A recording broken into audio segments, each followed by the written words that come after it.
Woo!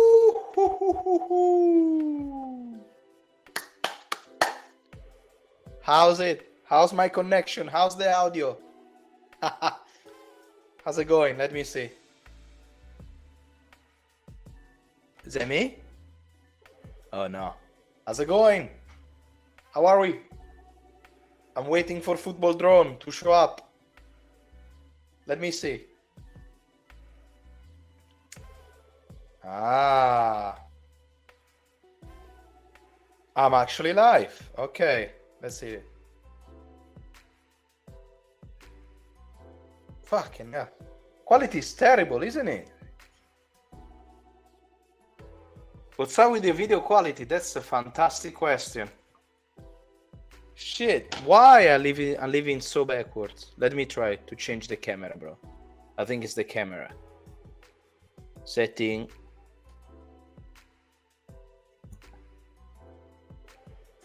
What about this one?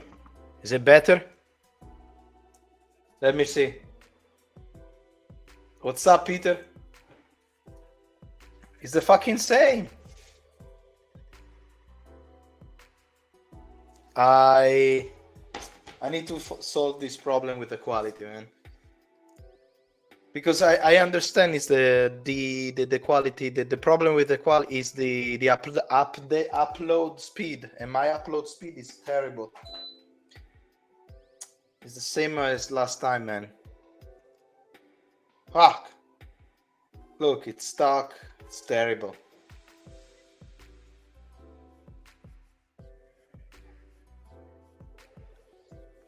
Anyway, we're gonna wait a few more minutes while we wait for our. I need to make a and we'll have to call the what's the name, the guy for internet, and I will have to tell them, hey, what's up with the, what's happening with the what's happening with the upload, because yeah, this is definitely need an upgrade, but the audio is good.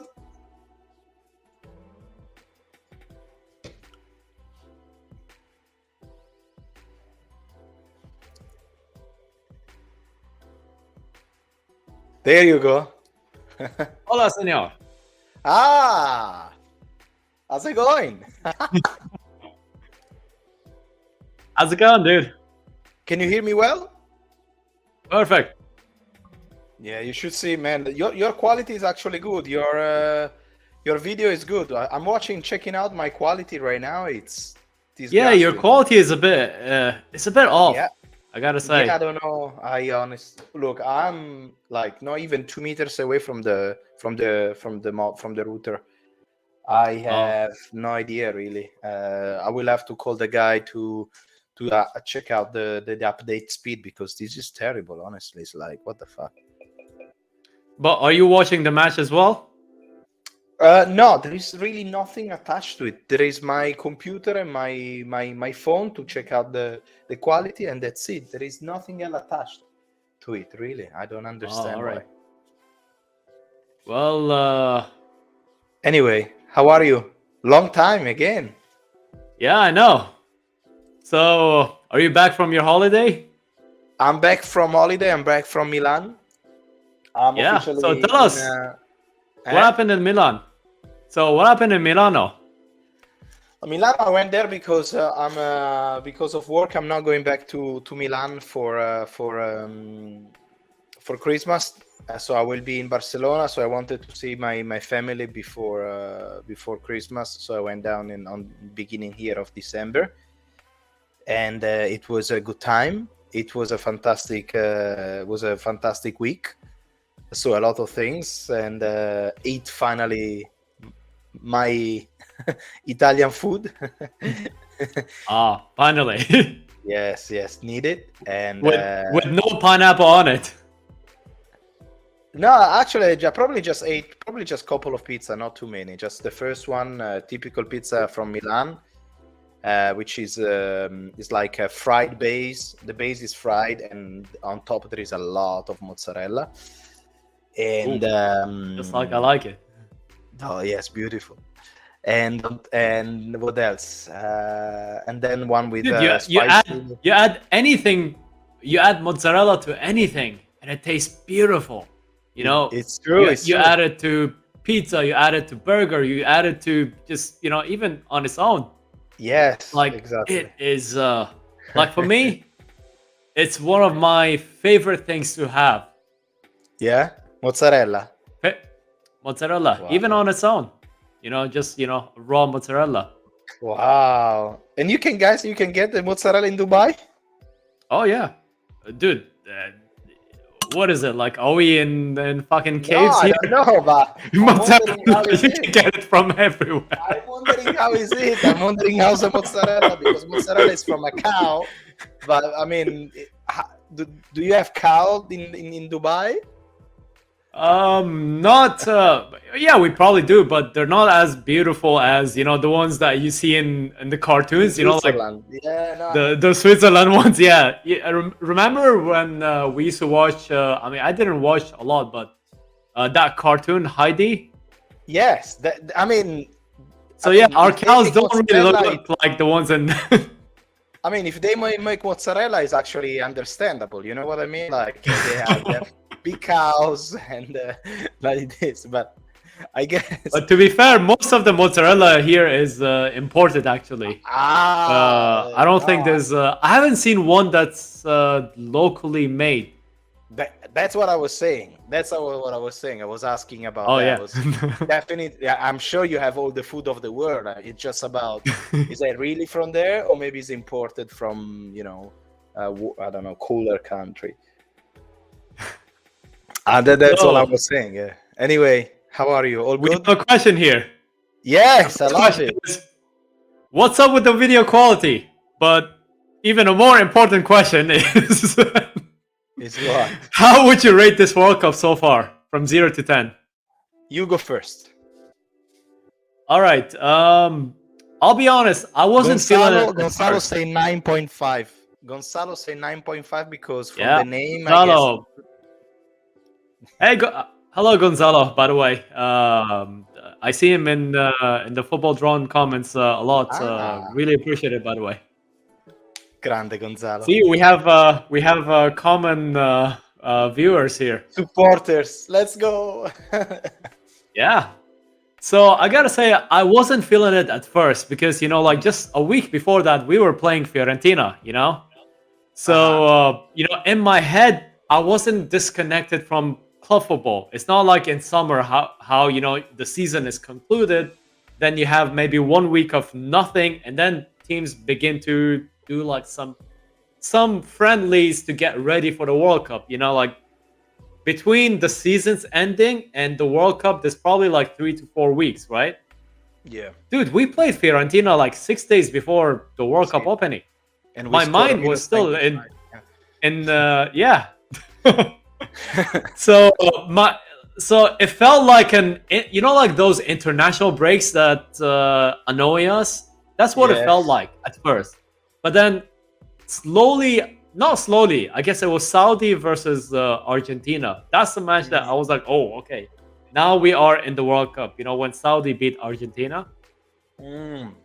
So, and then eventually I started to appreciate it because also most of my friends, most of my relatives, because, you know, we're here in Dubai. We're like 40 minutes away in the flight. Yeah. So, you know, anyone from here that went there, they were like, dude, you know, it's really well organized. Like everything is well organized. It's expensive because the demand is so high and it's a small country, but everything is well organized. Like actually my sister, who's six months pregnant, she felt safe in there. I think she went to maybe 4 or 5 games. Wow. So on that front, I have to give it to Qatar. They've been an amazing host. Of course, there's so many other things that are, you know, that are negative about Qatar. And of course, those cannot be ignored. But if there's one positive that I have to say, is that I've been loving the World Cup more and more as we went on. But initially, at first, I wasn't feeling it at all. So I would say a solid 8.5.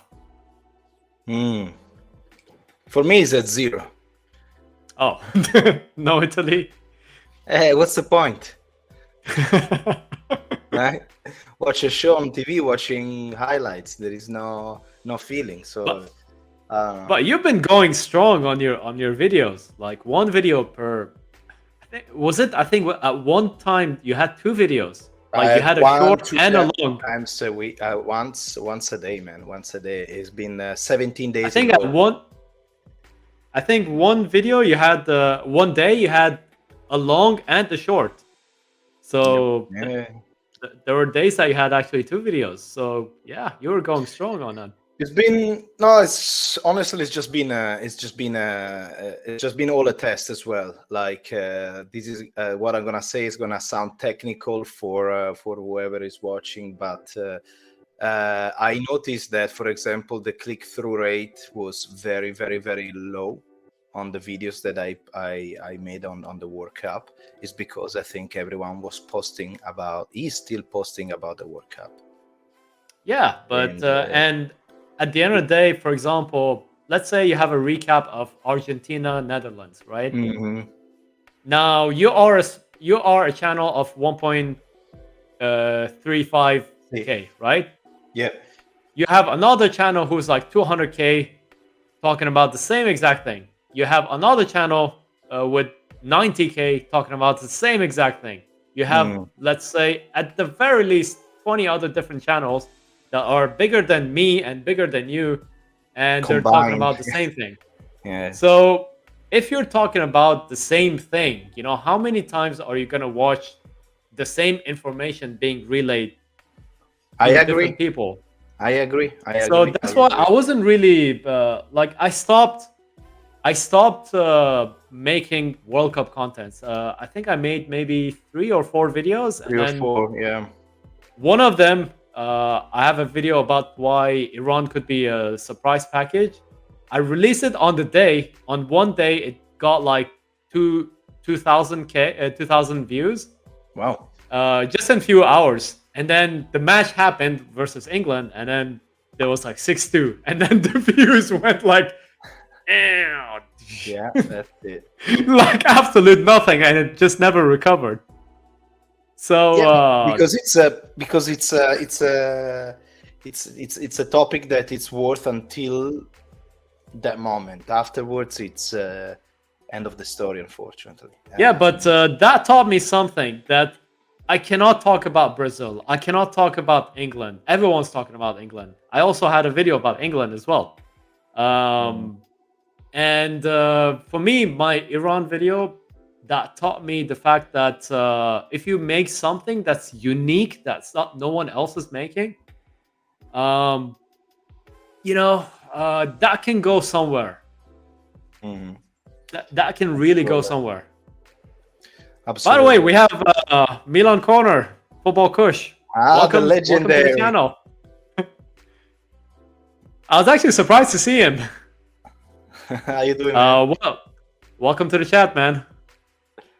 I love your channel, man. I love your videos. By the way, It's for really very everyone watching, you know, I would say he makes some of the best impressive short videos I've seen on the Yeah. World Cup. Yeah. Like the Agree. editing is insane. There's probably like 2 channels that I follow for shorts. Mm. One of them is Football Kush, or the Milan Awesome, Corner yeah. as we knew him before. I know. So I would say definitely- he is probably the top 2 when it comes to short videos on you know, consistently uploading day after day. I agree. It's no, but also the video that he makes on Milan, they are so Even the long so- formats, yeah.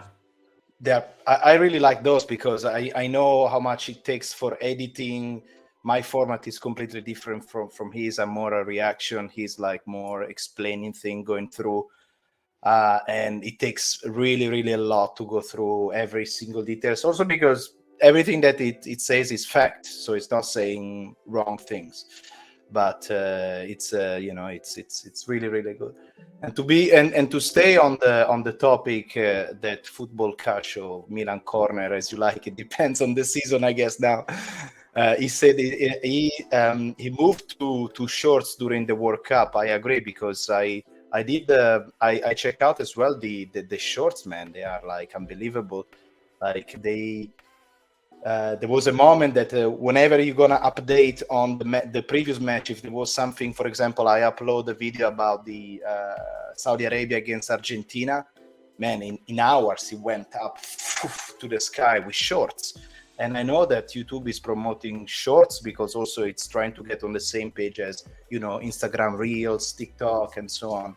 So it's very interesting to see on there. It's very, very interesting, and I think you did a very good move to move into the shorts. First of all, because you can practice it that and learning how to go on shorts and learning how to do reels, and potentially you can move it on TikTok, on other platforms. Number one. Number two, as we said before, videos on World Cup, they're getting crash over bigger YouTubes. Like the last thing I'm gonna say is, the what's the name? The British guy, what's his name? The guy that goes to that guy there. He go to the stadium, he does the video, 3 hours later, the video live reaction in the stadium is out. Like, once you see that video, what else you want to know about that match? Like, unless you really threw hard into the word, otherwise, it's By the way, a fun fact, Thogden is actually, he has gone to every single World Cup match that we've had in 2022. All 64 of them. Like, if he goes to the final, he's been to all of them, including the ones that were played at the same time. He started in one game and then he went to the other one, while this game was being played. Yeah. I think he has been trying to do a world record on the most World Cup games attended. Now, he was talking about the fact that he couldn't get it to the Guinness World Record. Because Guinness World Record officially recognizes a game when you started from the start all the way to 90th minute. So he used to just go to a match, like just sit there 20 minutes, make his content, and then go to the next one that was being held at the same time. But that's actually quite mad. Oh, it's madness. That's quite a hustle. I think I saw an Instagram story or something that he was saying that with this story about trying to get to each match, he was a little bit sad because, of course, sometimes minutes 80, minutes 60, 70, he had to leave the stadium to go to the next stadium, missing maybe an incredible moment, like so he had to go, and it's like, is that really worth it doing all this for what? I don't know. Yeah, true. Now let me shift the questions to the World Cup. Yeah. What was the team that you expected more from that disappointed you eventually? Yeah, England. England, yeah. How so? I would say England and Spain. England and Spain because I saw them playing, and Spain, it's a pleasure to see them playing because they really play very, very good football. Eventually I watched their second last match against Japan, that eventually they lose, and I felt like, okay, this Spain is not going anywhere. And eventually against who they lost, against Morocco, who deserved and who's probably the most surprising team of the season. And the other one I was saying England is because, again, I mean, I repeated, I said on my video maybe 2 times, 3 times, but it does make all sense that England is it's November, December, their players are absolutely fit. They're not crash like in June, July when they had 100 games. It's a season where they are from 2018. They arrived 3rd or 4th, I don't recall it, but in the World Cup, so they were very, very good. And as well in Europe in 2020, they arrived to the final, losing in the penalty against Italy, but still, like, the quality is there. I mean, I think this the play the coach Southgate. I'm not sure, man. Like I don't know. Yeah, I'm not sure about him either. Here is a Um, question. Are you ready for a true Milanista? And this is especially for my friend Peter. Dear Peter, oh, can you imagine? There was a lot of talking about Maguire or Tomori, or why he didn't bring Tomori to England, okay? Now, if you look at the 2-1 of France against England, Giroud scored the 2-1 with a header, and guess who was on Giroud? Was Maguire. Here is a question, Peter. Do you think if Tomori was there, Giroud was able to score? I mean, just here's leave the this on thing. there. Because I was actually curious about this thing because in that same match, when Harry Kane missed that penalty, Yeah. I was wondering, the way he fired it. I think, especially the first penalty, he hit it hard, right? If Yeah. as far as I remember, correct me Yeah. if I'm wrong. And then the second penalty, he hit it hard again, right? Yeah. I'm Push it to the wondering, sky.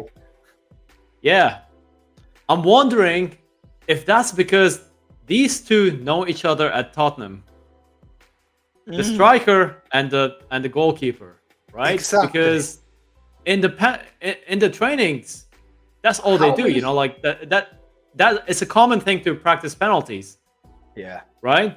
And let's say I'm not sure about this. Let's say Harry Kane takes his penalties low at the corner, right? And Hugo Lloris knows that, right? So what do? You don't do that, right? You do something else. So I'm wondering if that information played a part in him missing that second penalty. Him hitting it too hard. The fact As that well. these two guys know each other, and Exactly. which makes me wonder whether Harry Kane was a good choice in being a penalty taker in front of a goalkeeper that knows him really well, that trains with him. How long has it been? 6-7 years? Yeah. But at least, it's like Badge in 94. Like, at least, man, at least put it on one of the side, and at least the goalkeeper is going to save it, but not up to the sky. I don't know, man. If I was an English fan, I will be like, I don't want to watch national team ever again, because it's like in the Euro Cup, they arrive in that final, and for nothing, I'm saying this because for nothing, they lost it. And eventually now, again, like against France, which is a very good team, they are the champions, and you can see that. But they have this incredible bench, and they have fantastic players, and they didn't even, I don't know, man, 2 penalties, and that's it. But anyway. Wow. And the other one was England and Spain. What about you? I had my answer, but then I saw in the chat Gonzalo mentioned Germany. And Belgium. Peter mentioned Belgium, yeah. And I was like, maybe my answer is wrong because I had my answer before I asked the question. So, I would have to agree with those two. But my answer was Qatar, the host. And the reason is because I've been following their journey for a while, for a few years now. They are the Asian champions, right? They are the Asian champions. They won it in 2019 here in UAE, right? Mm-hmm. The Asian or the Middle East? No, the Asian, the whole thing, including Japan, including Australia, and they won it really well. Like they won it like hands down, like no contention. Not that there's no contention, but like if you ask about if they deserve it, you'll get 100% of the 100% people that they'll say, yeah, they deserved it. Like they played beautifully, they were organized, like everything. Like especially for an away team that had, Qatar has had their political issues with UAE, so They Yeah. weren't just treated as away team. They were treated like garbage. There were some games that I felt sorry for them. So you felt They yeah, you felt could be like so they Japan. yeah. Good. Yeah. So imagine, this is a World Cup that Japan missed out on penalties to Croatia. South Korea qualified. Now the champions of Asia, you think they would at least get a point, right? Or maybe 3 points. Maybe a respectable third place, right? So that's why Qatar for me was the disappointment. And they did go to Copa America as a guest, right?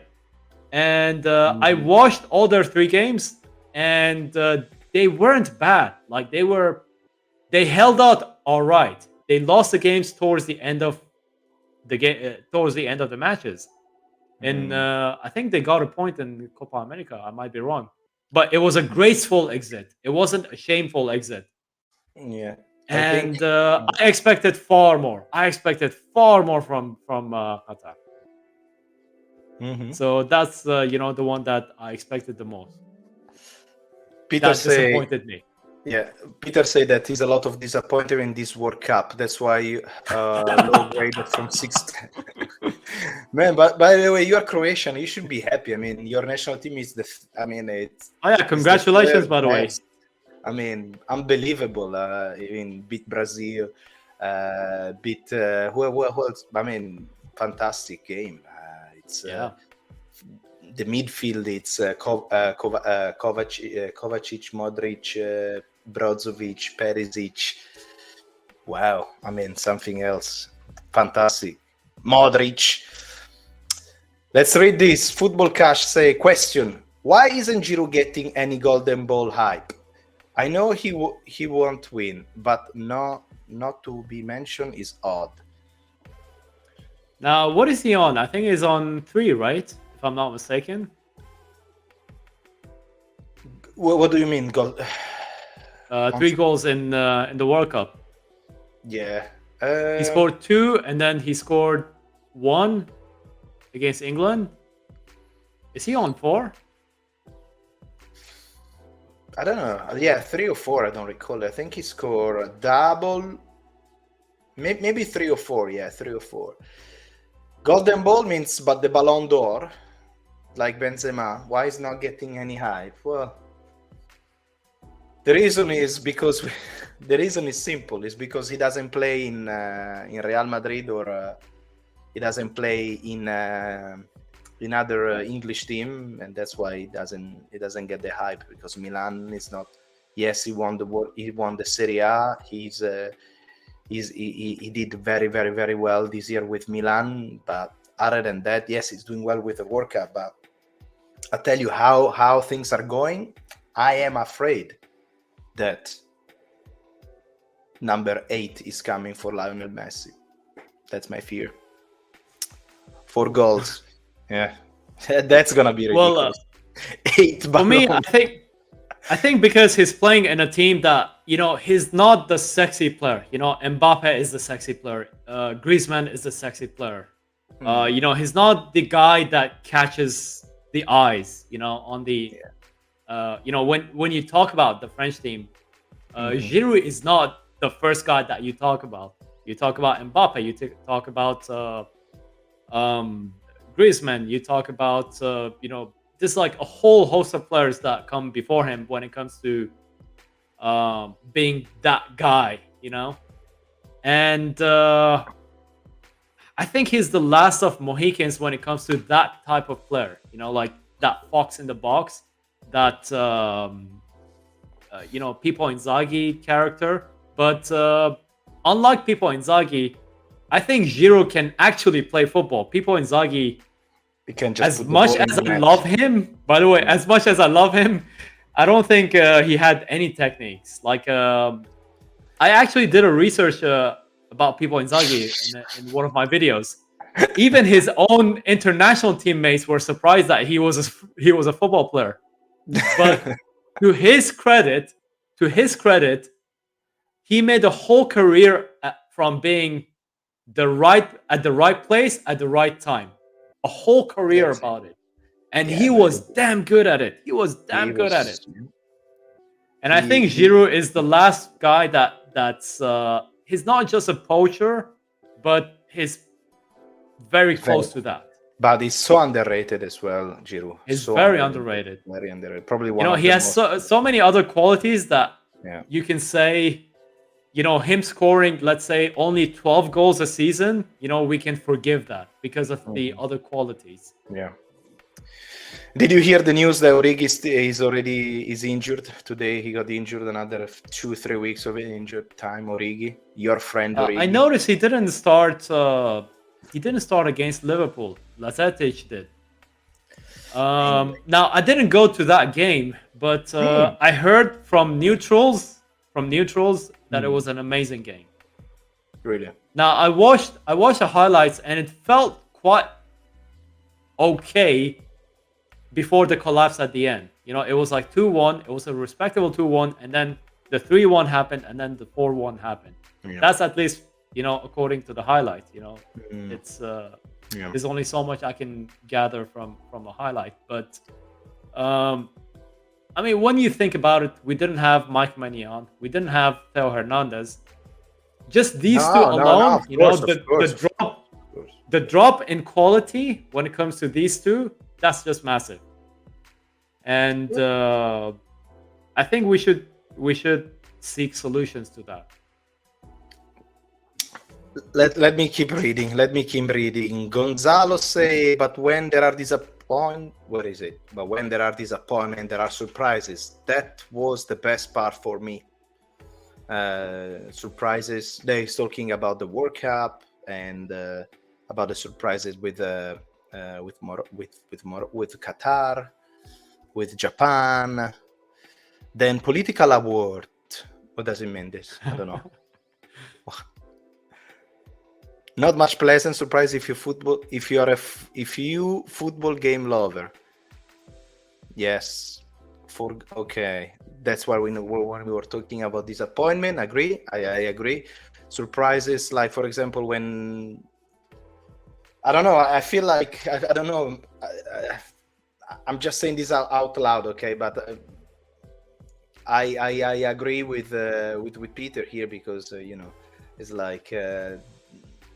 We saw a World Cup with Wales and not Italy.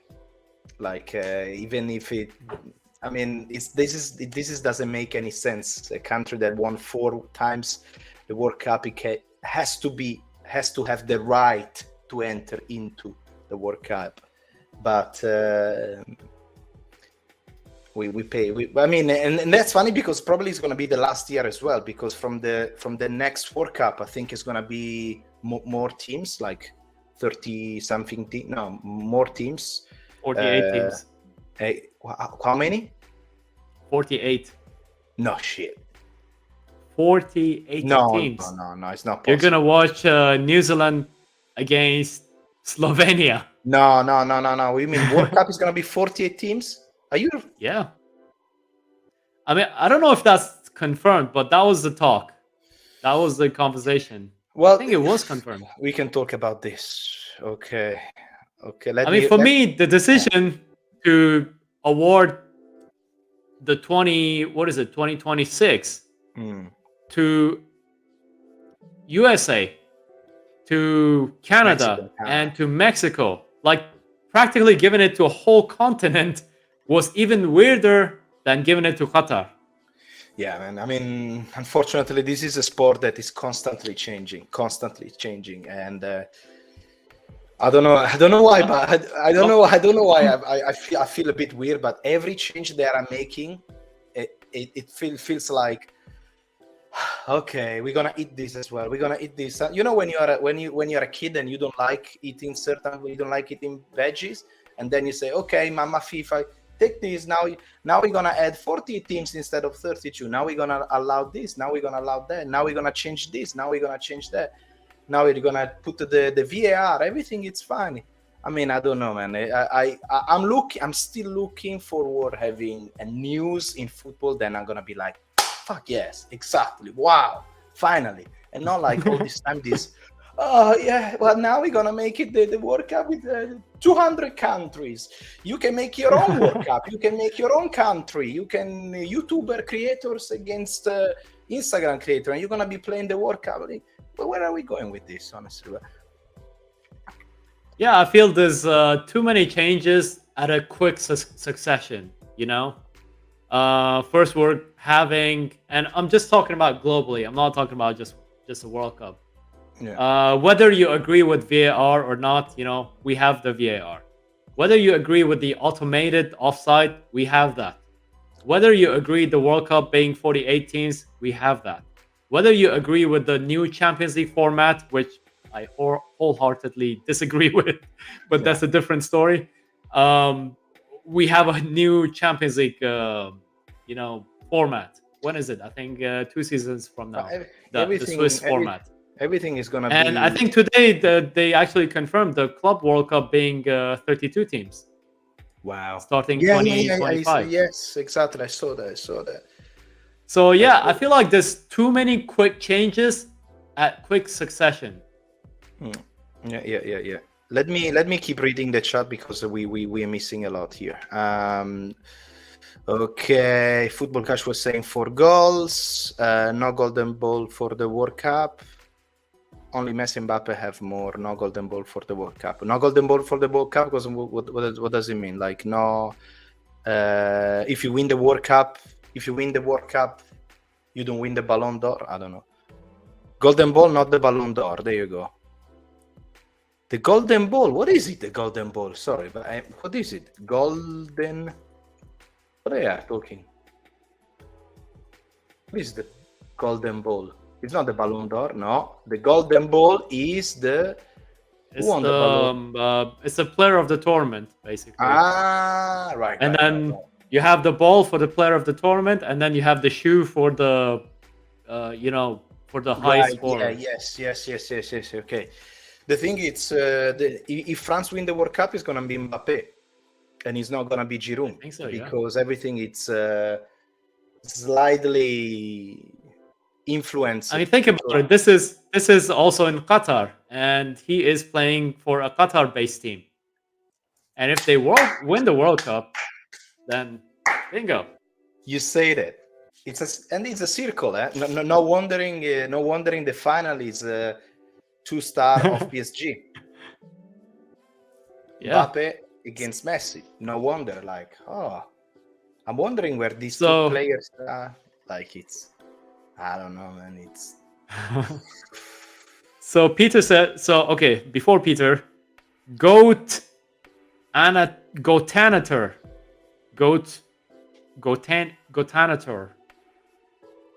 I think it's Terminator with goat. So Gotanator says hello. Peter says why people praise defensive football on the World Cups, and when Mourinho does it in Champions League, it's killing the game. Or Atletico, for example. So why do you think people praise the defensive football? As a fan of Italian football, you and Very me, good question. Why do you think? Because it does the job. Because most of the time in the last, 30, 40 years, for example, the Serie A was won by the best defense. I don't know about in Premier League and other leagues, but most of the time, the best team is not the one not the best team, but the teams that win trophies at the end of the day is the team with the best defense, not the one that scored the most. Yeah, but when we talk about the World Cup, we're talking about just 7 games, right?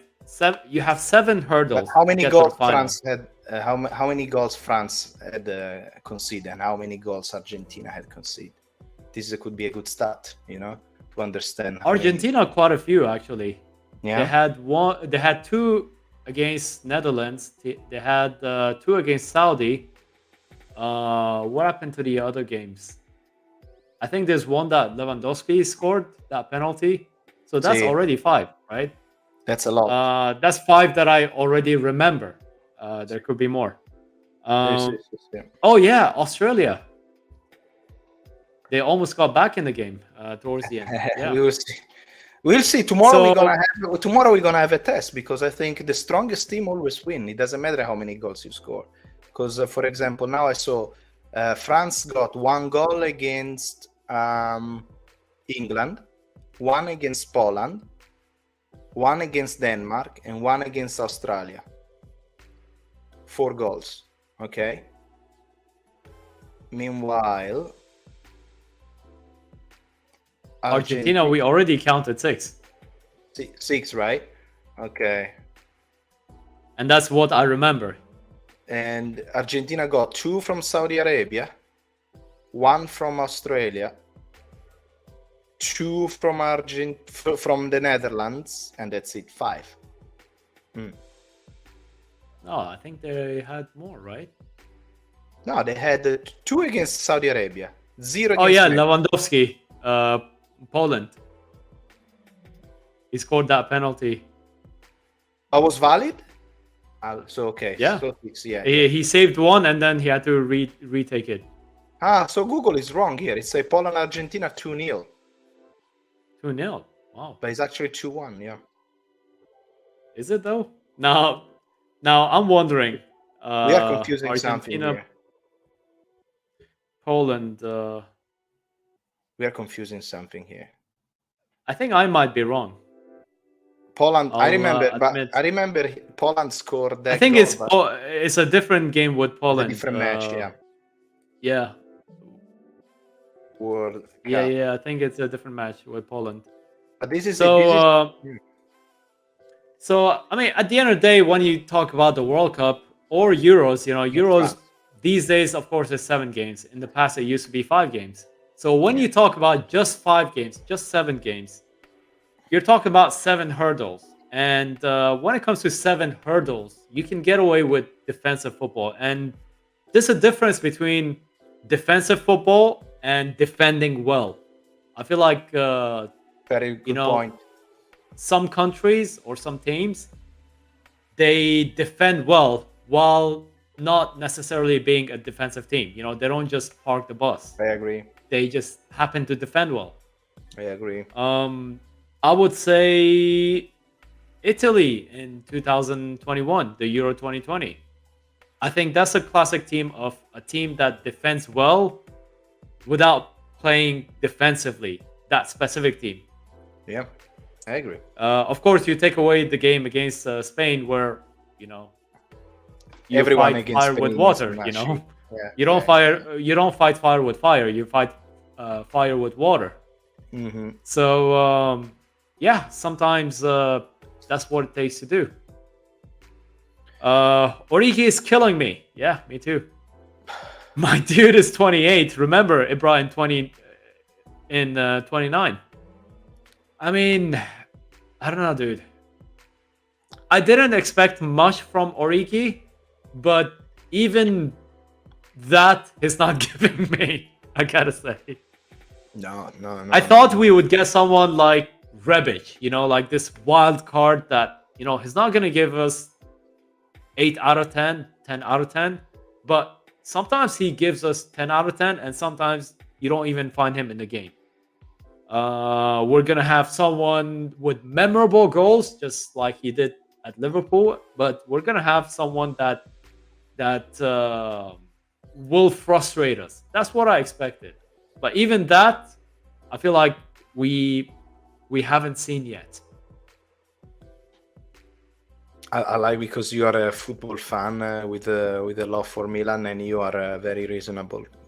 I already in my mind, Origi is out of it's already out from my picture. But anyway, usually we have we have somebody in the chat screaming, "Oh, you should respect Origi for what he did at Liverpool." Yes, fine, for what he did in Liverpool. Someone, do you know?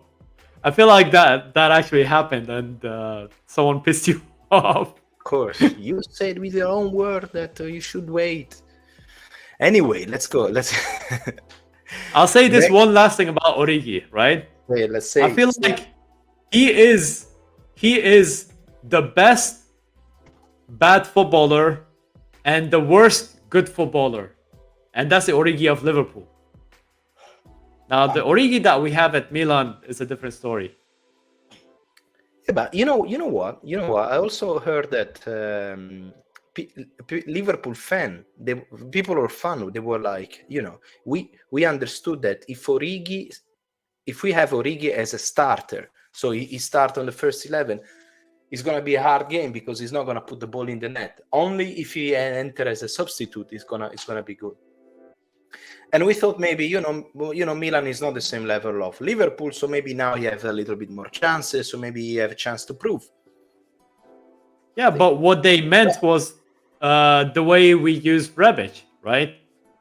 Just this wild card when things are going wrong. You throw this wild card and you pray to God or whatever you believe in that today is his good day. After the match against Cremonese, that was 0-0, and Origi didn't woke up. For me, that was the game that I lost every hope in Origi. I mean, of course, I will support him because he's wearing the holy red and black jersey, but I'm not gonna expect anything else from him because I know that he constantly have injured. I'm not gonna expect anything else. But anyway, that's it for for Milan. For Origi. For Origi, yeah. Let's talk about something fun. It's gonna be 48. What it says here, 48 teams, 48 teams. We're gonna watch Kosovo beating Italy in 2026. Possible, man. It's probably right. It's probably right. If Macedonia could do it, everyone can participate, and everyone can have a match. At the end of it, yes, because what they're gonna try to do, make it more like the NBA, something more. Like American are masters of this, right? They have to do sell. So they will try to bring this mentality of selling and make it more approachable towards teams, towards families, make it more friendly, make it more this kind of football that they will try to make. Trust me, when in 20 years, this football that we're seeing now is like it's gonna be forgotten, unfortunately, and it's a bit sad. Speaking of medal, I have a question. What are those medals in the background? These are some of it is marathons, some of it is cycling, some of it is triathlons. The camera is attached to my laptop. Otherwise, I would actually go behind, like give you a tour. And on this side, you see this side? Yes. My finger. That's some of the numbers. I don't know if it's clear. I cannot take the camera there. It's my number. That you attach to your jersey. Right. Right. So some of the memorable ones. Let's say the first one that I ran with my closest friend, the first one that I ran with my lady, the first one that I broke a certain record, the first one that I finished, let's say top 3.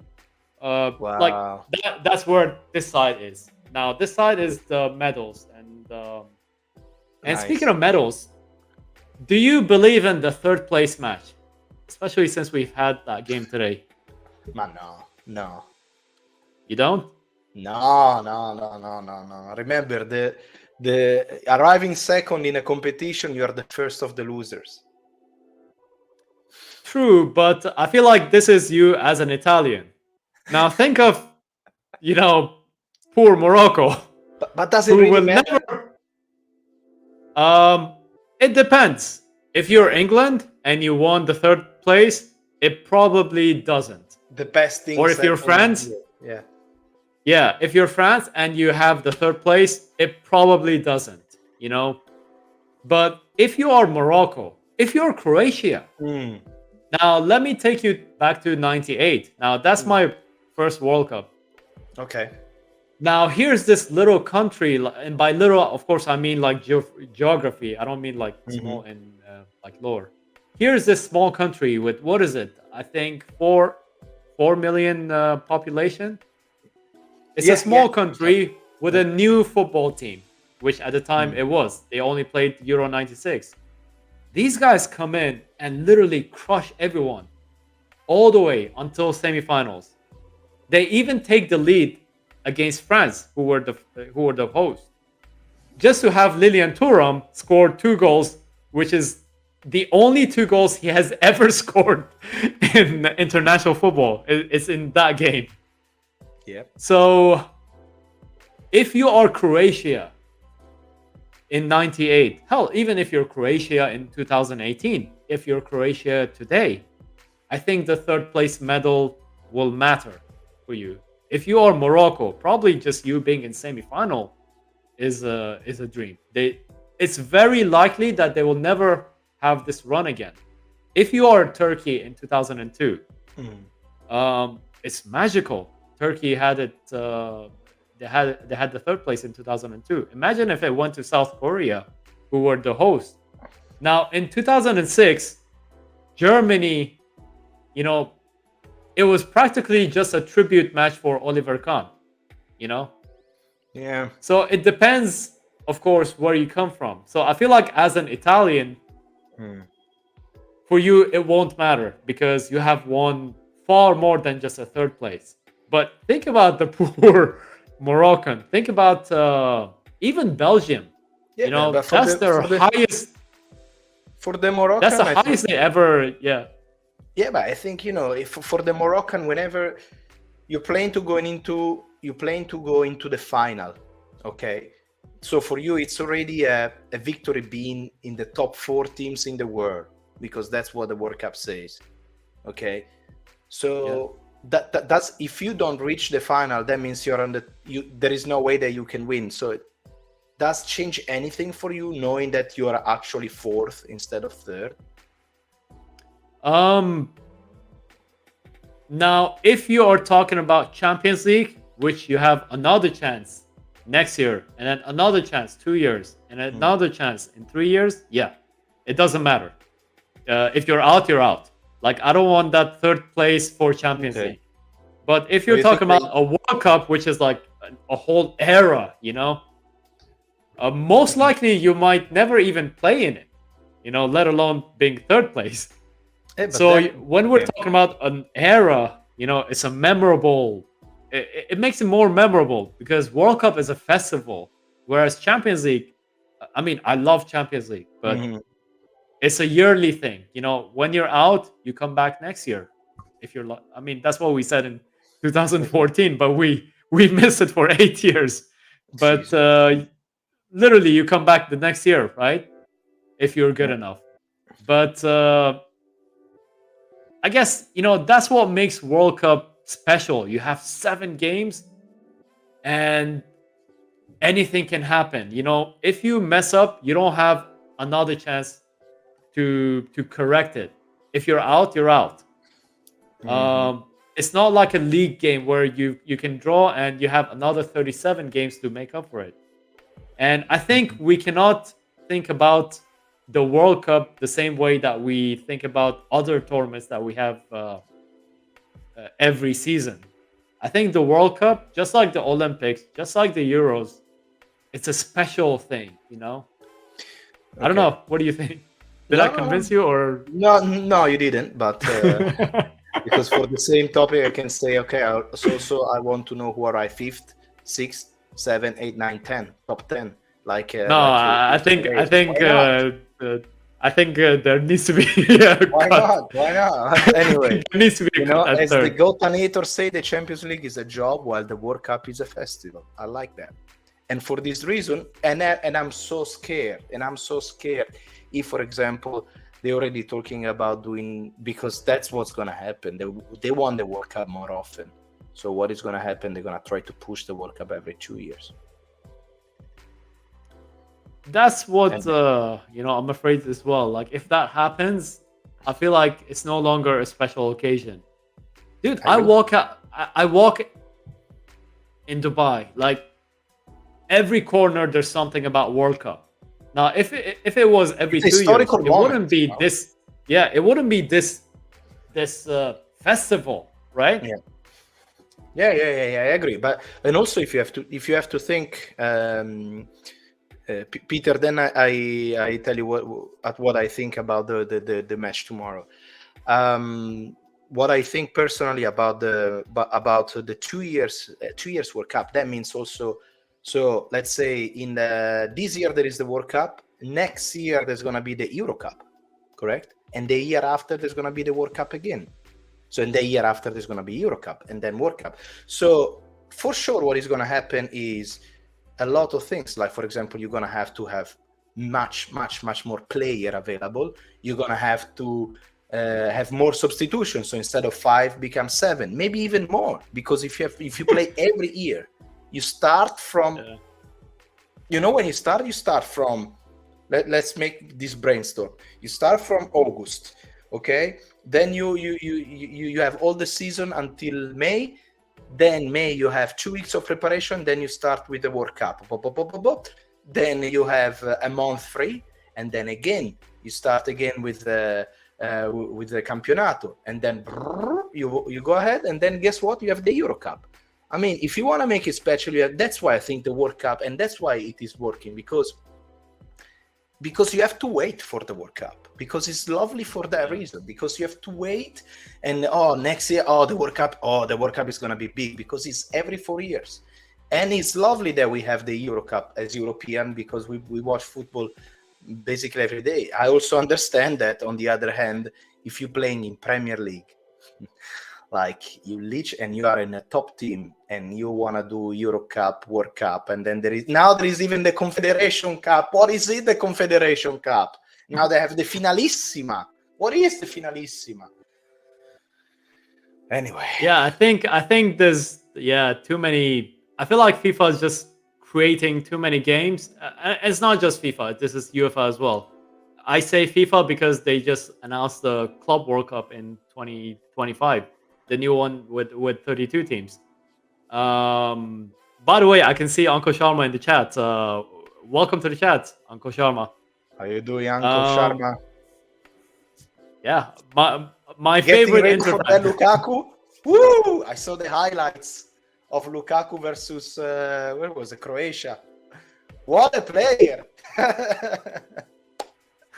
His minimum is gonna score a hat trick against Milan now. Yeah, well, here's the thing. I feel like, I mean, now we laugh, but I feel like he's going to show up and he's going to score 2 goals. Like, it's one of those things. Minimum. It could happen. I mean, it could happen. Yeah, come on. And I'm saying, of course, FIFA, because they just announced the tournament, but I feel like they're just announcing things left, right, and center without consequences. You know what I mean? Yeah. 94 Master plays. 94 Master, what are you doing? Don't be angry.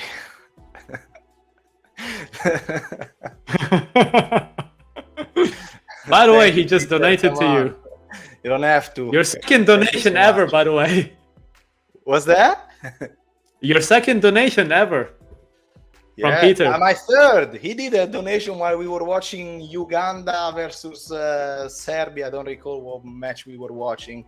And he was like, Uganda. this is because we were watching together. Uganda, you mean, yeah. Gosh. Oh, Super wow. fun. Thank you, man. He is your main patronage. Peter, thank you so much for donating to the chat. For donating. He's the main... That's a special fan, by the way.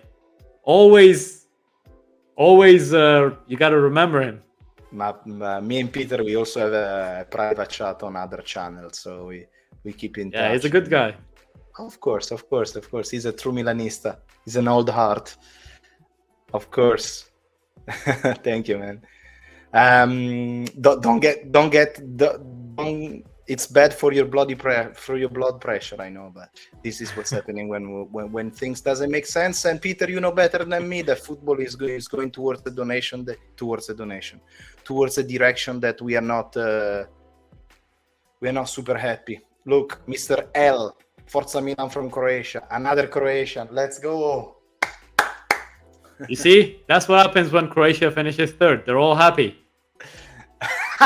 they're all happy.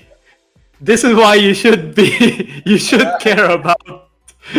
This is why you should care about third place.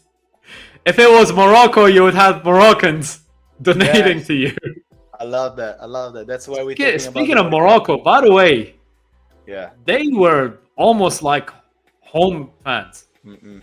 Like Mm-mm. everyone that I know that went to Morocco games, they Yeah. were like, "This is the home fans," Probably more so than Qatar people. I agree. It's amazing. Amazing. Amazing. Really, So really. Gonzalo says, Yeah. "Oh yeah, sorry." Go ahead. Sorry.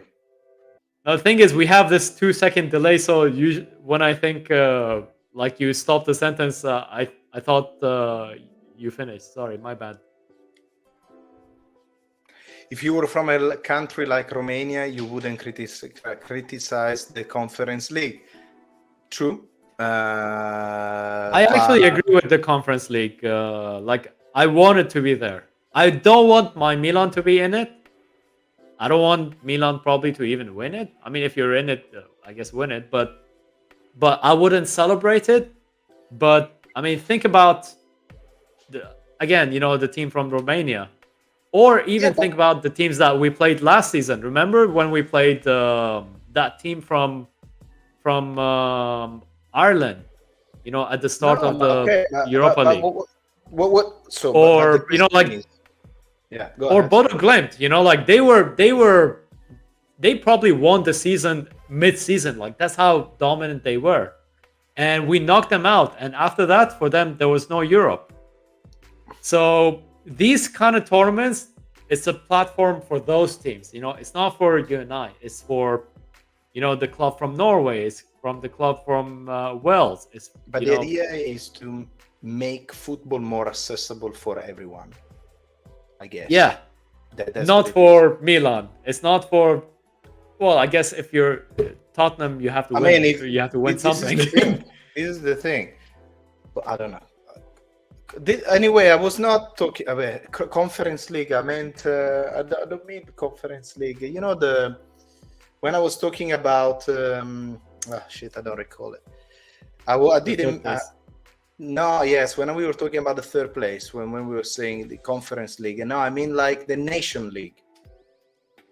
The Nations League, not the Conference League. Okay, for clubs, I agree 100%. Conference League, yes, because it's help everyone. I meant Nation League. Like, what is the Nation League? What is the meaning? That's what I was saying. Not Conference League. I agree with you, Gonzalo. Definitely. Milan will pay what Peter said. Milan will pay for what Croatia have done to Belgium. Well, look at that. So kind words, of course, Peter. Give Croatian money so we know you don't lie. We need more Croatian. This is becoming a Croatian chat here. You just need to start telling me. I mean, since we have Croatians, let me tell you a memory from my first World Cup. This is '98. Okay, that jersey, '98. Yeah, exactly. I was gonna say that my first ever jersey. No way. Was Croatia, the blue one from the '98, the one that had the checker marks on the sides. And incidentally, I bought the number 10 because I thought, like if you're buying a jersey, you buy the number 10. Yeah. Of course, the number 10 was the one with Boban, who was a Milan player. Wow. I didn't know it at the time, but it's just a coincidence. So I always have this, what do you call it? Like this soft spot towards the Croatian national team. Specifically because of, that one, yeah. But I had the 10 for Boban. This is fire. This is incredible. And let me tell you, it's a baggy shirt. The shirts back in the day, those are baggy. I think if I had it still, it would still fit me today. Wow. What was the first one then? It's the white one. The one you see the one? Wow. Yeah, that's the one. This is so man. 84 euro. Yeah. Wow. Old shirts are expensive. I actually gather some old shirts. Yeah. Let me, since we're on the shirts, let me show you a shirt that I just recently purchased, Okay, and nice. this is an old shirt. Stop kidding. Go ahead. Meanwhile, guys, I keep reading the chat, and then when he comes back, hi from the Netherlands. Switzerland doesn't deserve a navy. That's actually true. Zan, zan, zan, zan. It does make sense. Pick a Croatian player from this World Cup. No doubt, Modric.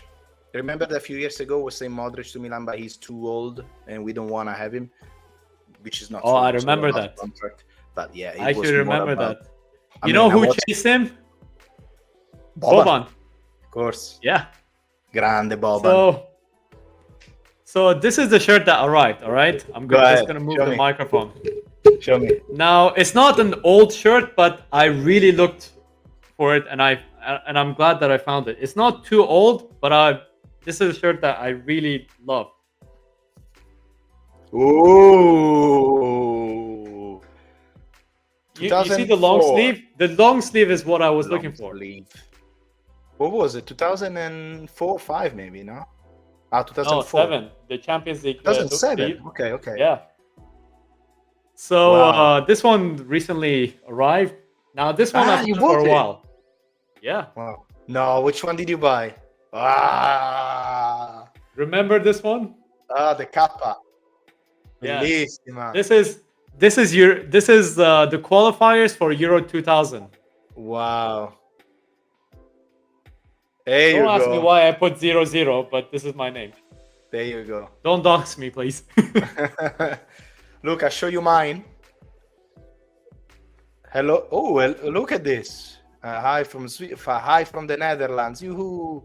Hello from Serbia. Yoo-hoo. Look, I'm coming back. I'll show you exactly what I mean. All right, I'll just keep reading the chat. Look, I'm here already. Are you ready? All right. Yeah. What it was a piece of history. What I see horizontal lines. Maybe 5 centimeters higher. I see the golden star. Oh, yeah. Flamingo. Wow. Ronaldinho. 2011.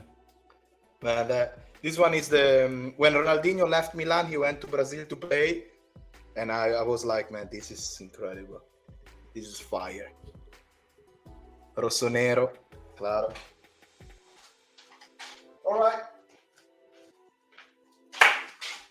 All right, so we have in the chat people from Serbia, quite a few people from Croatia, and yeah, as Peter says, you are From being, Netherlands. I guess me as well.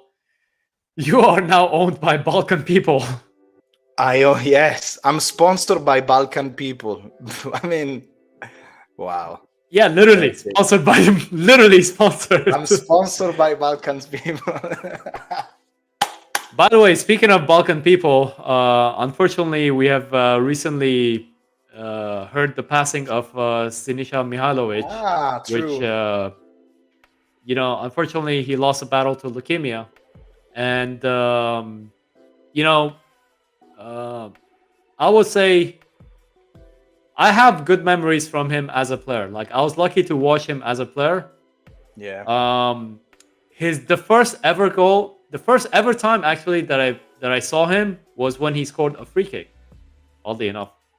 But he's good. He was very good. He was in that 98 team in Yugoslavia. The first time that I saw him, it was a free kick goal against Iran in 98. Yugoslavia won that match 1-0. I was watching it when I was 10 years old. I was watching the game live. Wow, and you remember Yugoslavia against Iran match? It was one of my first matches in my first World Cup. Wow. So I remember a lot of things about that World Cup. I liked that one. 98. I loved that World Cup. I feel like that was one of the peaks of football, the 98, as well as 2006. True. I agree. So yeah, Our Yeah, thoughts and well, prayers are. he was a fighter, man. He was a fighter, and unfortunately, I'm sure he did everything possible psychologically and with medical possible. But when things like this happen, there is really nothing you can do about it. So rest in peace. What can we say? Rest in peace, man. Any specific memories from Mihailovic from when he was in Milan? 3-0 against Inter. Oh, I remember that match. Yeah. The third goal score against Niang. Then Niang, yeah. Niang, that camera on goal. Mihailovic, and he also almost slipped down. That was goal. My favorite memory is I remember the first game we won against, I believe it might have been Empoli. I might be wrong. We won it, but he came up and he's like, we were dog shit. We were bad. Yeah. Like, he's saying all this stuff. And I was like, you know what? This is what we need. Because if you remember the Milan, the banter era, it was always, like, I don't know if they were just trained, like media trained that way by the Berlusconi regime or whatever, but they were always like, yeah, we had a good game, we were unlucky. One thing I really appreciated in Mihailovic when he was the Milan coach is that he was like, yeah, we won, but we should do a lot better. He was putting pressure on the team rather than, let's say, the previous year where Pippo Inzaghi was, I feel like he was too soft. Yeah, so it was a that's something that I would say one of my yeah. Anyway, let's go to where is he? Peter that says that he have a signed jersey from the last season by Maldini and Ibrahimovic. I remember that. I remember. Gonzalo say hi from Portugal. Gonzalo. Wow. We're gonna talk about Portugal, man, because he is a Porto fan, by the way. He's a Porto fan. Oh wow. Yeah. Wow. I haven't been to Porto. He is go, man. Because I made a video about Iran, and he commented on how Mehdi Taremi is like, he hopes he does something. Yeah. Even though what's his name, Benfica this year is fire. I think more than Porto. I saw the stats, man. They are Benfica it's mad. Really, really good. But anyway, we don't talk about Benfica, right? I guess Gonzalo. Anyway. Uncle Sharma, I have a retro Fiorentina kit with the Nintendo sponsor. That's a classic. That's a mad one to have. Like that one, do not sell it. And if you sell it, I'll buy it from you. There you go. No, that's a classic one. Very, very, very good one to have it there, man. Batti gol Ricosta. I don't recall if there is one Ricosta. Only player I know scored 3 goals from free kick hat-trick. Oh, wow. Mihailovic, wow. Rip Mihailovic, who said, what year was the Fiorentina? 98 and 99. Uncle Sharma said, let's do some research. Wait, let me see. 98 Fiorentina jersey. It was when Batti, I don't know if you remember that game. They played against Manchester United. And Battista scored that, and I say that goal because it was a famous goal when he scored. Like, it was shown everywhere on TV, but this one he scored a mad goal in that shirt. Probably was this one here, man. Yeah, because Samontana is later. No, it's earlier. I think. Wow, this one is beautiful, man. Whew. Yeah, the photo one. I like that. This is very good. Who does remember the match when I think was Fiorentina Barcelona? It's just crazy to say Barcelona against Fiorentina. It's crazy to say in Champions League. And I think the Batistuta scored, and as soon as he scored, he did the reaction, the finger in front of the mouth like this, and everyone did like this. I think was Fiorentina against Barcelona. I don't know if I'm right. I think I think it was a group, if I remember correctly. I think it might have been Fiorentina, Barcelona, and Arsenal in one group. Oh wow. Yeah. Because back in the day, of course, you and I were old enough to remember, but for the younger audience, Champions League wasn't this group stage and then you went to the knockout rounds. Champions League was 32 teams, 8 groups of 4, but then 8 groups of 4 turned into 16 teams, which eventually turned into 4 groups of 4. So you always had one group of death, at least one group of death in that second round of the group stage. And then it went to quarterfinals, semifinals, and finals. So to get to even quarterfinals, you had to go through so much. Like if your club went to semifinals, you had a good year. It's not like you could have like 2 lucky draws to get to semifinals and then go out. Yeah. And Milan won that last edition of the last edition of that one against Juventus. The 2003 was the last edition. Oh. They removed it in 2004. You can talk about Benfica. Will cover my ears, Gonzalo said. Yeah, Batigol. You two need to settle who's gonna to make the video about Nereo Rocco. That's a old heart, all day. I will happily give it to him. I will do this sacrifice. The thing is, you do a lot of like reaction or let's say opinion pieces, and Nero Rocco is more like a documentary. So who knows? Maybe I'll do it, but I need you to be in it. I don't know how. I'll have to figure that out. And how to make it interesting, because it's because it's not like I can ask you like, hey, what do you remember about Rocco? And you're like, back in my day in 1977.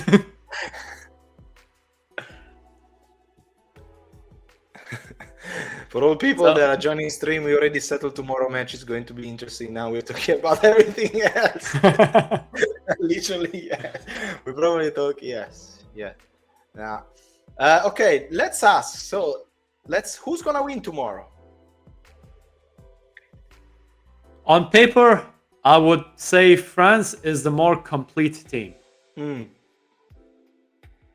But I'll give it to Argentina. I feel like it's a night of magics rather than a night of structure and.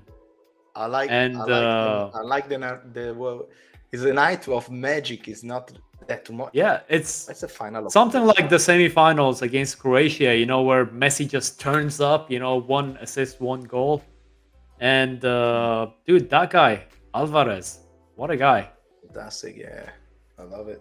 I wanted it at Milan, but I remember his name being mentioned a few times. Maldini being, following him. But as soon as Manchester City comes in, as soon as Pep Guardiola makes that phone call, you can't say no to that project. But is Varane and Rabiot not gonna play confirmed? And Theo Hernandez, it's fine. Yeah, I think that plays a part as well. I feel like France without Rabiot, I don't know, something was loose, something was missing. I feel like Rabiot is more important than many people realize for this French team. Really? As much as we joke about him at Juventus, I feel like he's more important than people realize. And by the way, he's been one of Juventus's best players. One of, I would say, the rare good moments of Juventus. Do you think Benzema he decide to not go to the World Cup? Yeah, I think he already confirmed it that he is not going. But because of personal reason or because he can't? Because of injury? I think Real Madrid cleared him to go. Yeah, so the reason why he's not going is personal. Interesting.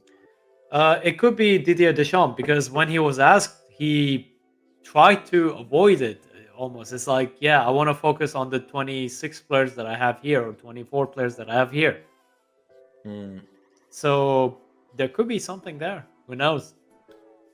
But the guy is like whatever, man. He's like already won Champions League, Ballon d'Or, he won everything. So, Yeah, but the World Cup. but still, like exactly, he didn't participate in 2018. So probably will be like, I don't know. I will be like, I want to win this one as well. And Yeah, but I think it's also very political over there because probably he doesn't feel like he's 100%. French. I don't know. Yeah, French. He feels more like Algerian, probably. exactly. Exactly. So with your head and not your heart, who's gonna win tomorrow? France. And then I'll ask you the heart. Okay. With your heart, who do you want to win?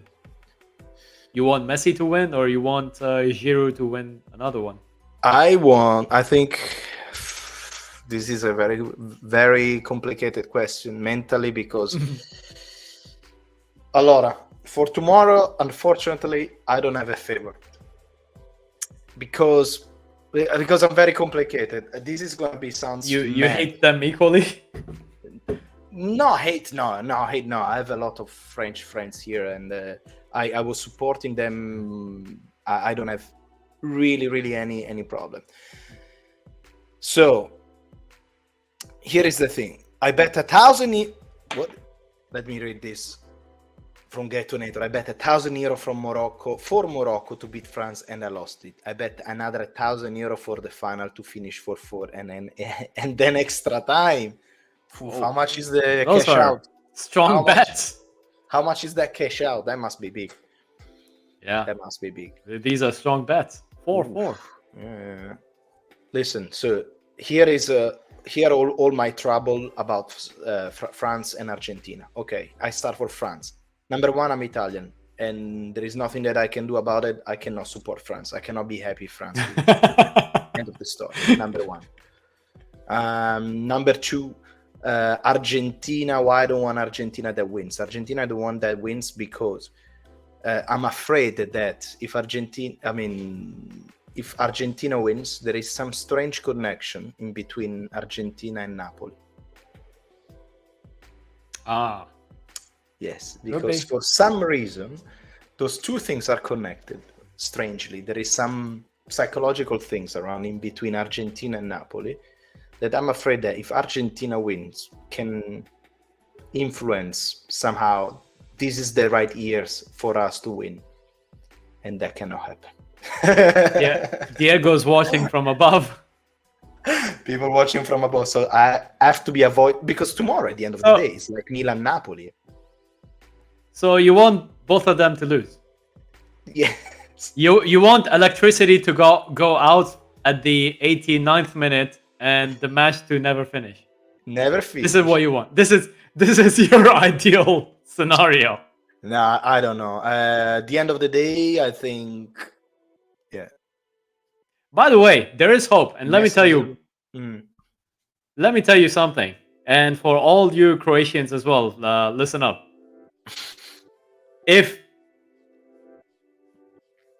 If both teams send off 4 players, so they each have 7 players, I think the game is null and void, and therefore Croatia. The award goes to the next in line, which is Croatia. So there is still a chance. Yeah. A massive fight or something, where we have 8 red cards. And nobody wins. Yeah. No, I think I read that somewhere because I was reading it on, before the third place game. Not before, during the third place game when Morocco was losing. And everyone was like, yeah, guys, there's actually hope. If both teams get 4 sent off, and the same thing happens in final as well, then the award goes to someone in quarterfinals. That's gonna be mad. No, it's not gonna happen. I think. I don't know, man. I don't know. By the way, that's a good bet to make. Go Nator. That's a good bet to make. with a 6-1 strong Morocco. cash out. 6-1 Look. Morocco. Betting 1,000 on Croatian winning. Let's go. That's gonna be good. Well, at least nobody wins. No, I don't know. So we talked about who disappointed you the most.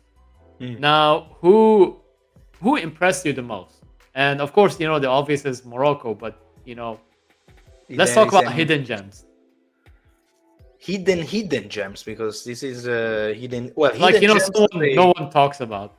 Japan. I would say so. Yeah, Japan. Japan, man, they beat Spain and Germany. Yeah. And they penalties on Croatia. Penalty on Croatia.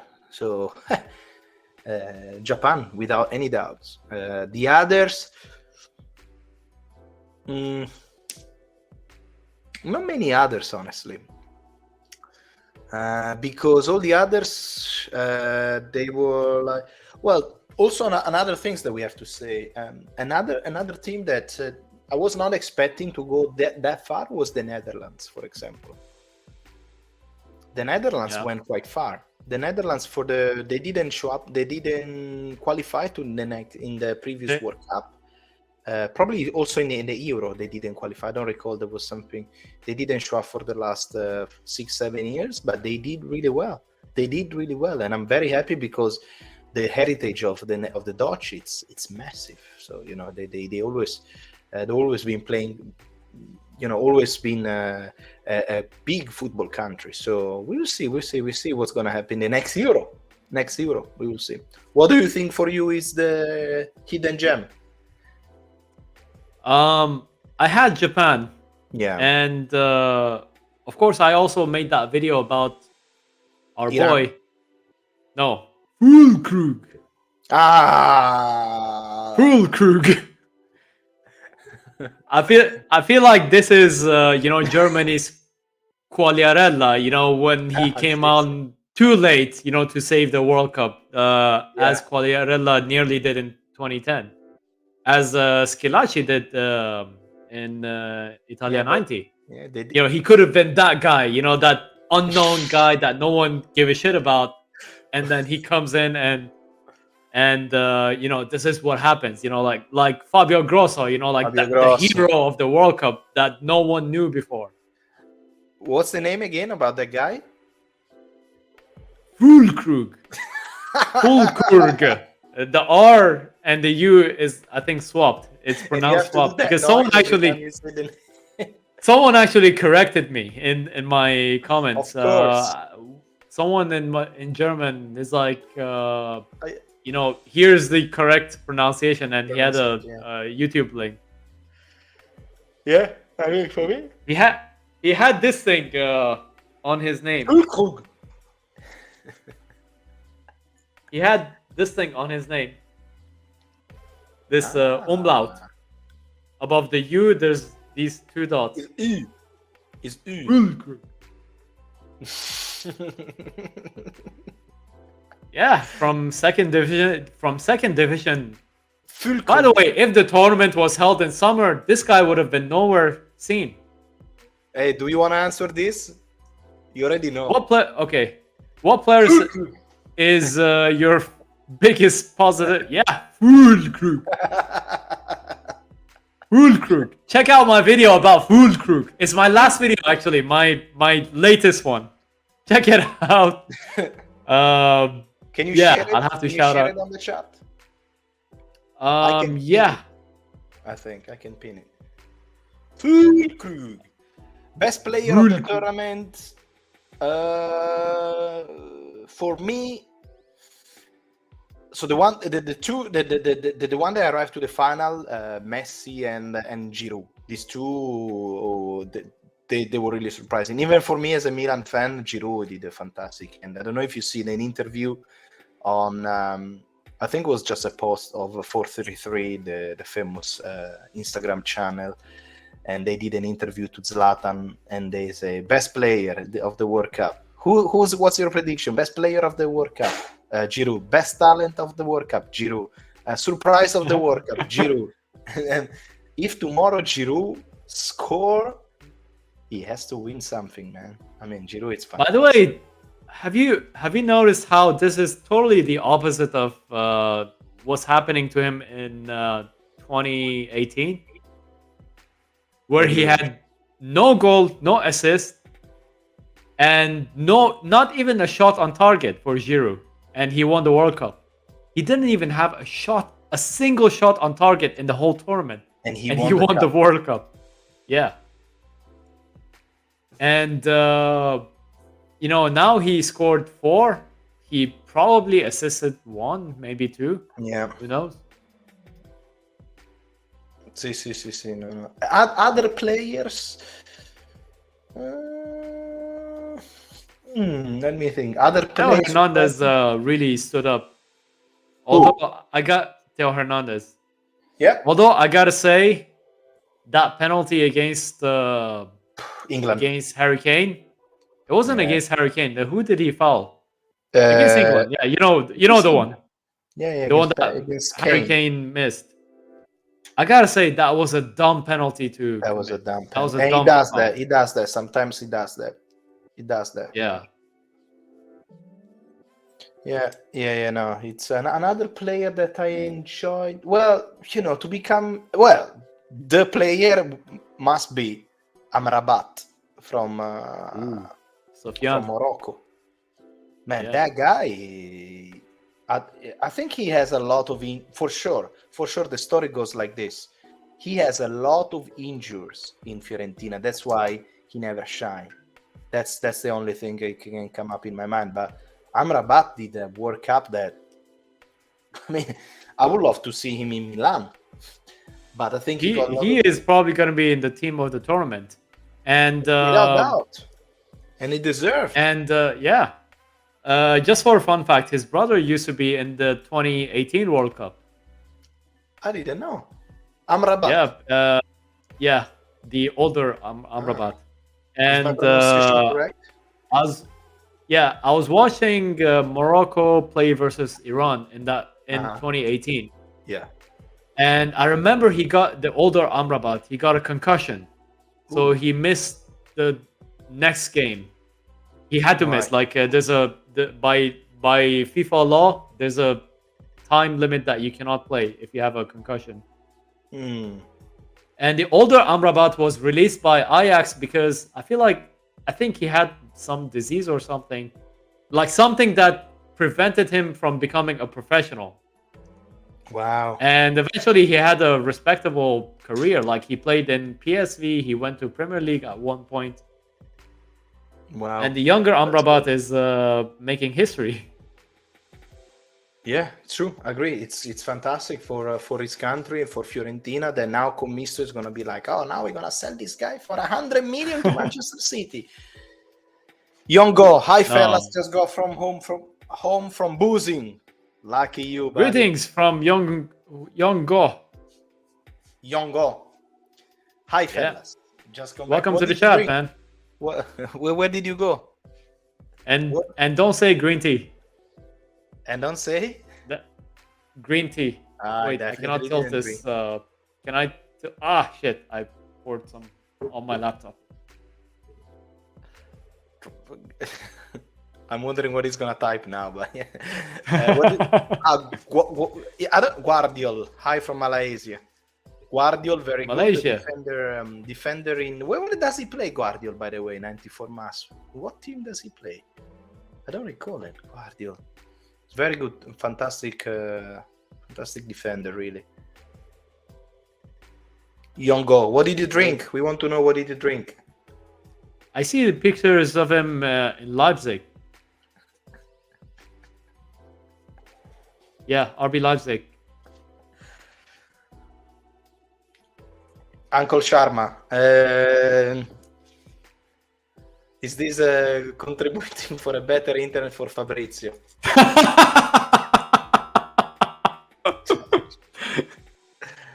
I don't like you. I don't think. Honestly, best comment. Like I would have actually pinned this. I would have if he did this to me, I would have actually pinned this. I don't know how to react to this donation. I don't know.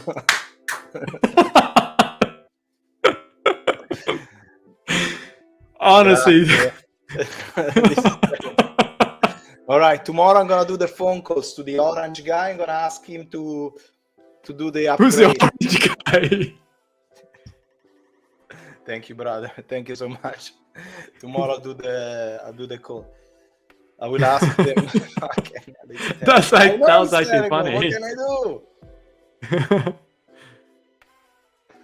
That was actually funny. That was super Young funny. Go But says, again, as I said in the beginning, I'm like 1.5 meters from my router. The audio, it sounds good apparently. The only thing is the camera. But StreamYard is also telling me your connection is unstable. But thank you anyway, Uncle Sharma. I will use those £79 for for the phone call tomorrow. Cheers, brother. that was actually funny. By the way, that's 1.70. What is it? That's 1.79 pounds more than I ever made from any of my videos. Yeah. Wow. Yeah. Yongo say hi, Uncle Sharma. I read that the World Cup final from the last 30-40 years had at least a player from Inter Milan. That's a crazy stat, isn't it? That's a crazy stat. And Bayern as well. And so Bayern these two clubs. They've had a player in the final, and I actually went on to think about it. I was like, okay, 2006, okay, 2010, okay, 2014, okay. Like, I actually went on one by one to think about like who they are. Crazy, yeah. And it's actually true. True. Wait, who was in 2018 from Inter? Yeah, Brozovic. Perisic. By the way, I was really surprised that he's only 30 or 31. Like, it feels like he's been with us forever. Who? Brozovic, yeah. Brozovic Feels like he's been... I think he's one of the last remainders from their banter era. Like, he came, I think, towards the end of their banter era. Or maybe the start of the, I would say, good era. Yeah. But it feels like he's been with us forever. Like, it feels like he's, 33, 34. It's actually mad, like... Yeah. Tell the internet company, even Inter's fan feels sorry for me. I like that. Man, I will tell them, man. I will tell them. Anyway. 1990, the German contingent, yeah. I think it's here in Spain things are different. For example, from England, and I'm sure in Dubai. Like, if you wanna have something done, you have to break the balls of people. Literally, it's not just a phone call away. Even if they provide service and you spend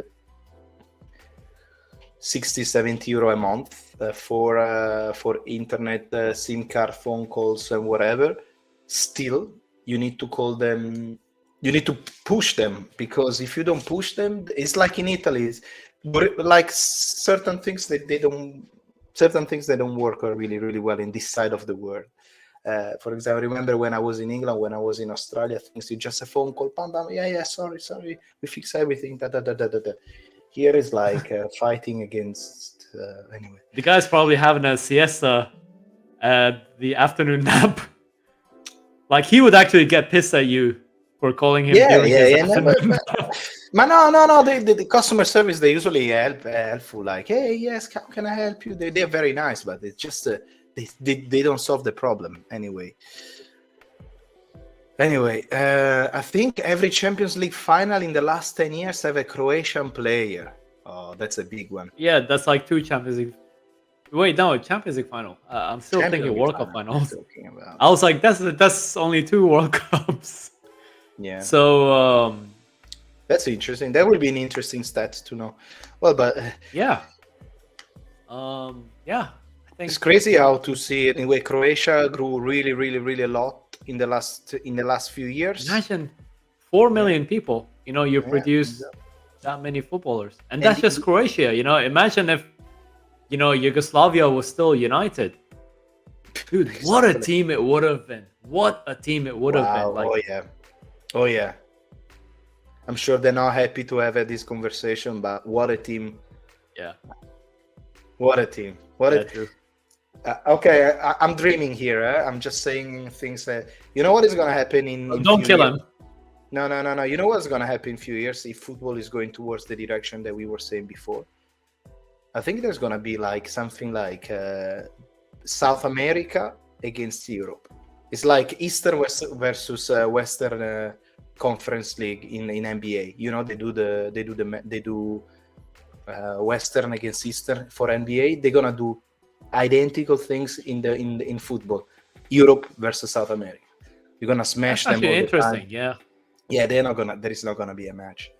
That's actually a better vision than what I had in mind, because what I thought would happen is, and I hope it doesn't happen, but Yeah. this is what I was thinking when the Super League was happening. If the Super League happens the way it was supposed to happen, the way that we're glad that it didn't happen, Yeah. I would think, and I hope this never happens, but I would think that we might have Chelsea as a franchise. We would have Real Madrid as a franchise. We would have Arsenal as a franchise. So eventually we're going to have Arsenal Istanbul, or Chelsea Dubai, or Wow. you know what I mean? Wow. That no, And I you're don't going know. to have the Champions League final, staged in Dubai between, and Oh, yeah. think about it already. The Red Bull group is doing that almost. The City group is doing that. So I don't know. Like, that's a future that I'd be afraid of having for Yeah. football. That's what's think gonna happen. I would go on record to say that's, I would say, when I would lose my passion for football, if such a thing happens. Like, that's the end extreme of it. Exactly. What's your end? Is there anything that if football is going towards a direction, they're gonna say, "Oh, this is gonna be like this." You're gonna say, "I'm done." What's the end game? I think that would be the end of it. Like, I would still appreciate football as an art.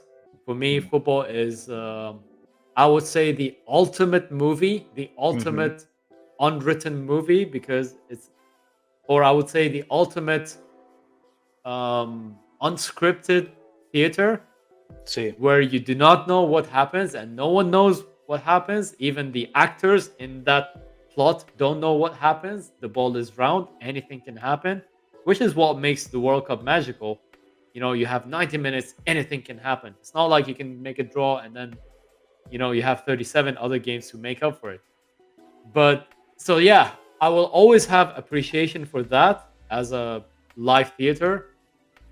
I'm okay with watching a game in a stadium, like going with friends or something. But I think I would severely lose my interest in following that kind of football, where everything is franchise, and you have AC Milan, I don't know, Jeddah. That's a city in Saudi, by the way.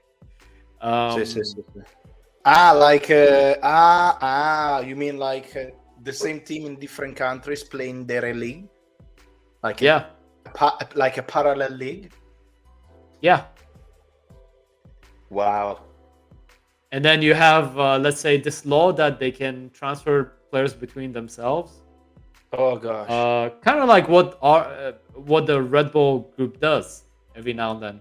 Kind of like what the City group does. Now, City group, no one made it to City, but in the lower teams, this happens all the time. Players go back and forth between each other. Man, they all have the same logo. It's just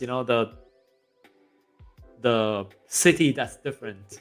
Yeah, it's like a McDonald's franchise. The McDonald's in Dubai tastes a little bit different, but it's almost the same as the McDonald's in Australia, let's say. For me, it's I don't know. I'm too attached to Milan, so there is no really limit. There's no limit to to the desperation that they can take me. I mean, the thing, no, there is nothing that gonna stop me to watch it. It's gonna be a lot of vegetables, as I said before, a lot of vegetables to eat, things that I don't like, that just to have to eat. But no, other than You that, just like meat. yeah, I will have to. Well, let's read some comments. Come on. What we were saying here, considering Modric has been in half of the finals, the lantern. Okay, I don't get it. Yeah, that's a good point. Yeah, but that is actually a good point. That helps. Yeah, Kovacic as well. Kovacic in Real Madrid and Kovacic in Chelsea when they won it. Oh, yeah, I guess there was always, and Lovren in Liverpool. Yeah, I think that's actually valid. That might be valid. You know, the 10-year thing. Oh yeah. What it says I here. actually do not know who that is, but you can yeah.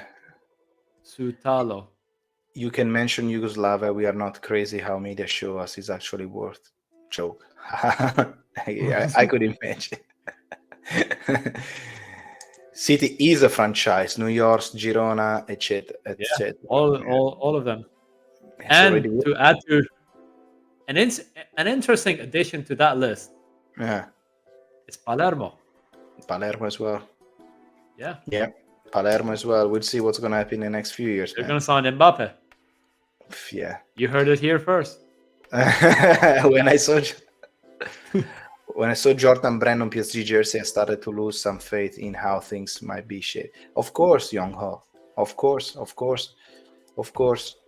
But the beginning of the end was when Shevchenko was sold to Chelsea. That's for me.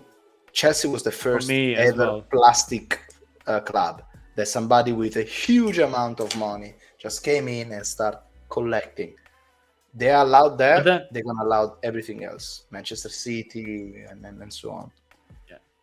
For me as well, that transfer to Chelsea, Shevchenko, when he asked for the transfer was the to first Chelsea, something different in this football. Yeah. For me, that was the first heartbreak, you know, like, because before that, we never sold anyone. We sold them by our own terms. We sold George Weah because he was no longer the same. We sold Marcel Desailly because he was no longer the same. We let go of Zvonimir Boban. We let go of Leonardo. We let go of like all these stars that we had on our terms. This was the first time that the player himself wanted to leave to a different club. And like for me, that was, I remember walking by this game store and I saw at the time Football Manager the 2007, and I was thinking, you know, and I remember the price being so low that I could actually afford it with my student budget. And I remember thinking, you know, what's the benefit? You know, Shevchenko will not be in it in Milan. So like that's the level of heartbreak that I had. That to me broke me more than Calciopoli, which was simultaneously going on. Yeah.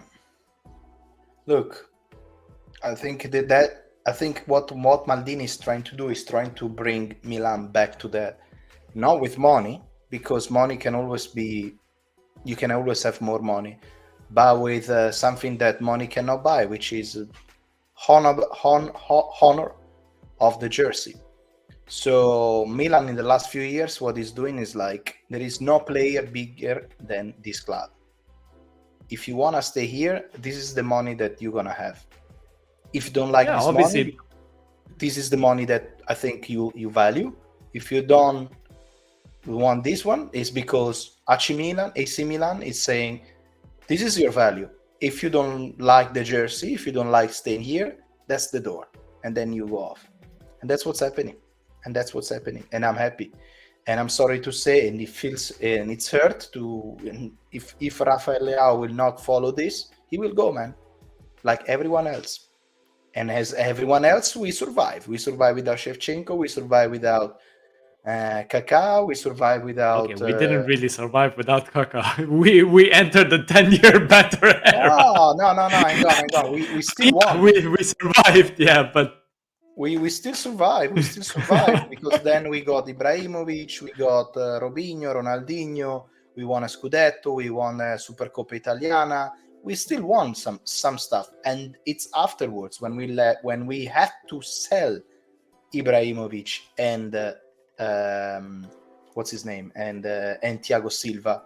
We had to sell them because behind we were not solid. Now behind apparently we are solid.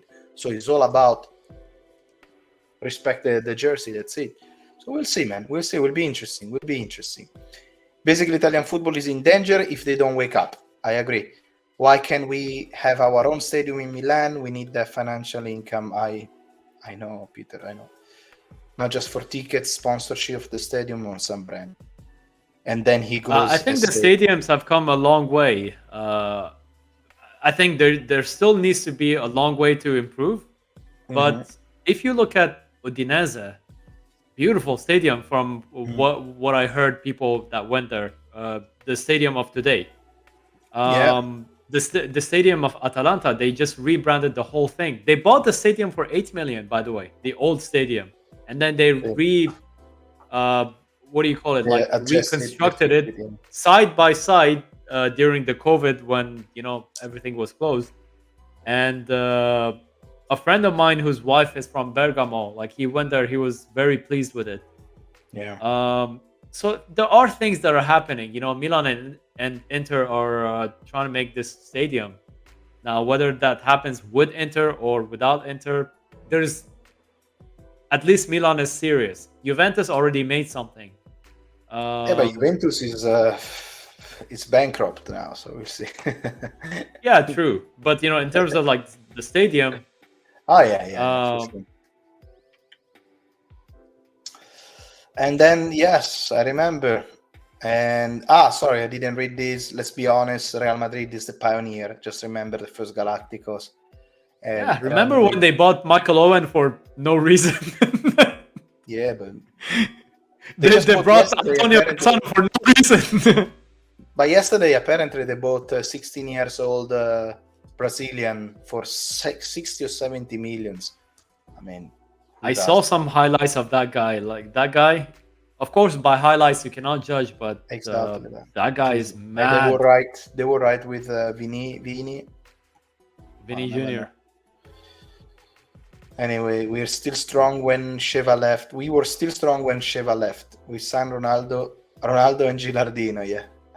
And then says, do you guys remember Ricardo Oliveira? Like yesterday. I remember him like yesterday. Oliveira, I remember Lopez, I was watching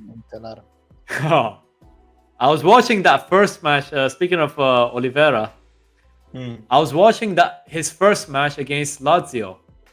Yeah. And he played so well in it. Yeah. He played so well. I think he scored the winning goal as well.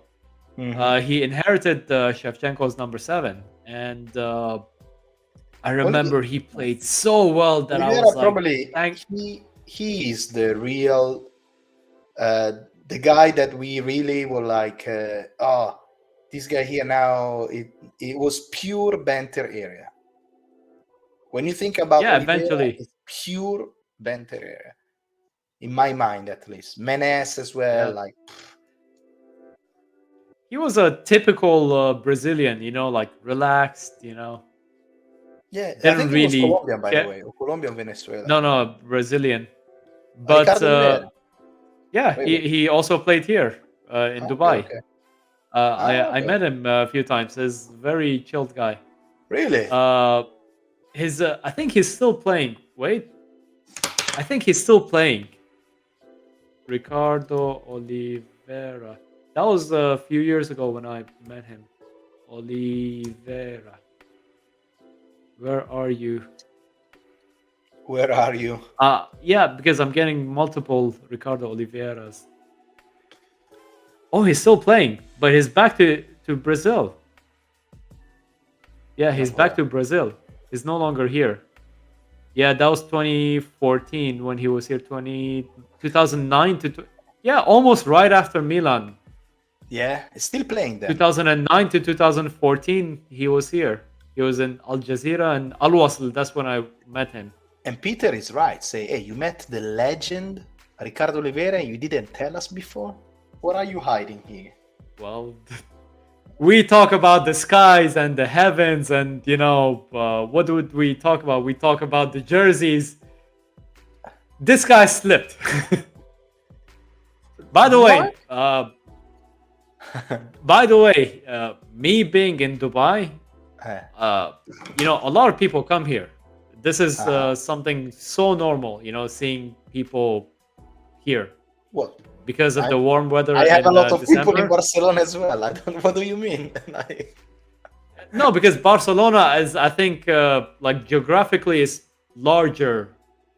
Like it's more spread out, like Barcelona. Mm-hmm. I feel like Dubai, there's few famous spots that everyone goes to, Mm-hmm. Okay. And so also it's small. It's what? It's small. Like in a way, you can see everyone. Once they are in Dubai, you know where they're gonna hanging out.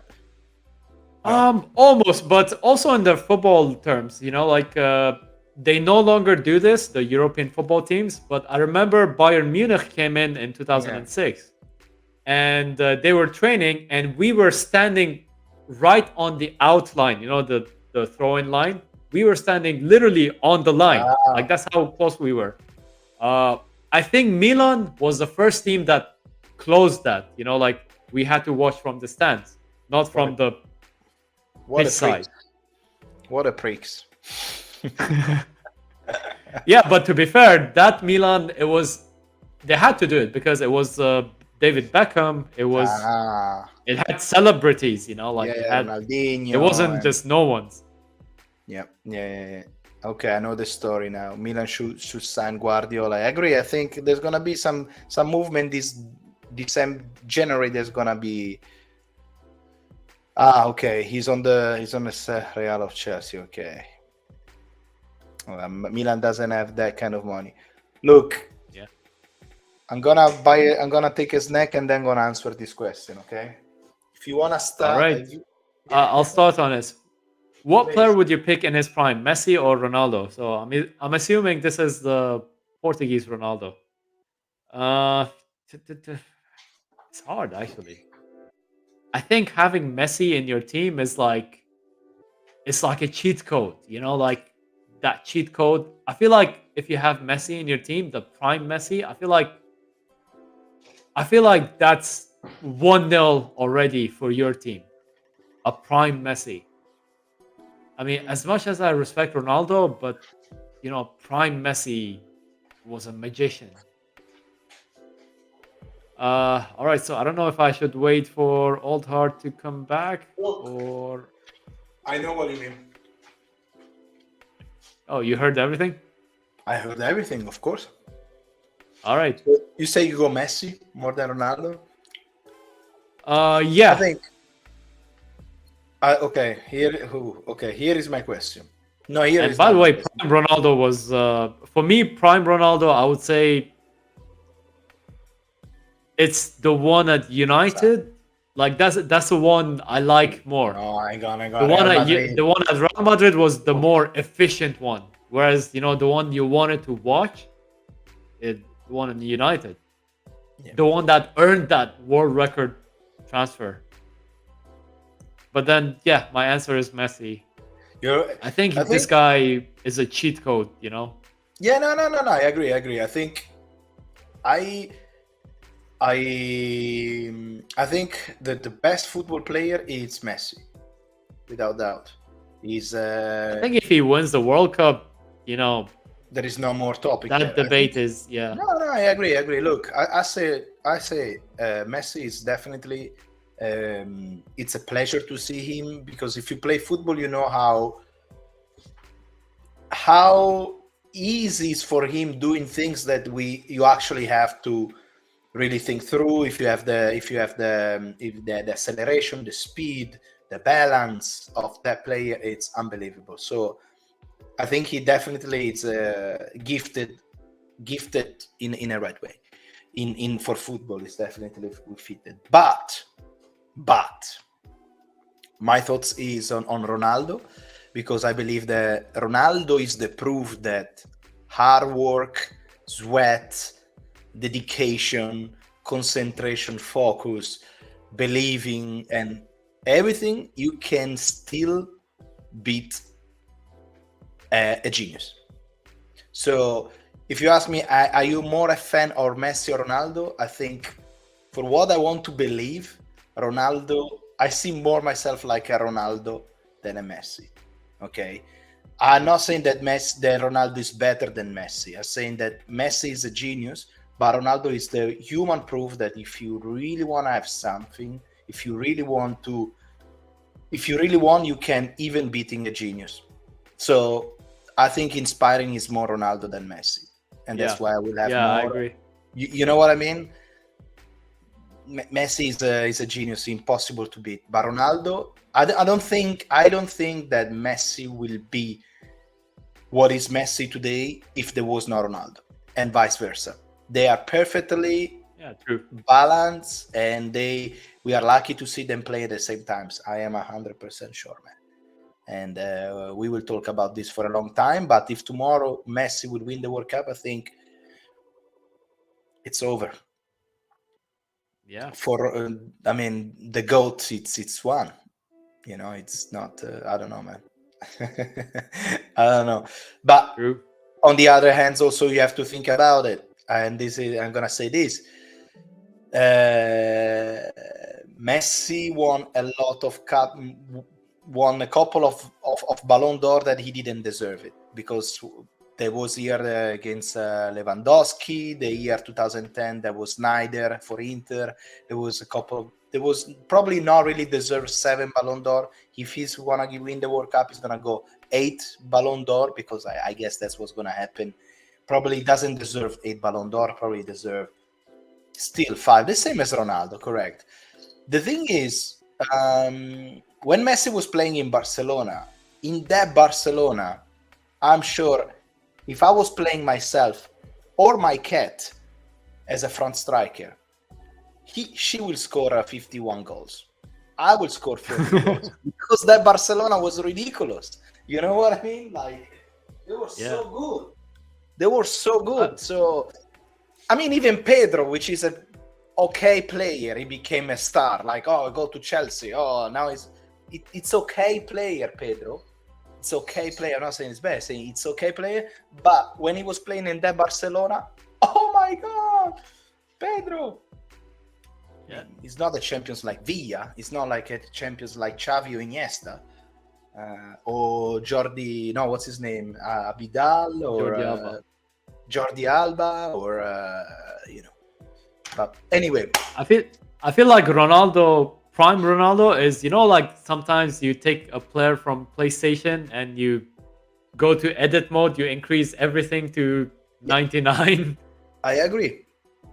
This is the closest to that lab experience, you know, you create someone from the lab. If you have to play, I think if you have to play one match, you will play Ronaldo instead of Messi. If you have to play a season, I will go with Messi. Because with the season, I can build a team around Messi, because he's a genius. So you have to build something around him. Not necessarily, but as much as you include him, like Argentina is doing now, you're probably going to have result. If you have one match to play and you ask me, you want to play Messi or Ronaldo, I put Ronaldo 100%, because I know he's going to give the 2000%. So that's my final question. Let me read some comments here. There's no more comment. No. Messi in his prime concede 91. Messi in his prime scored 91 goals. 91 goals. Of course, it's a cheat code. 91 goals. You know, not an entire team. Milan last year didn't score 91 goals.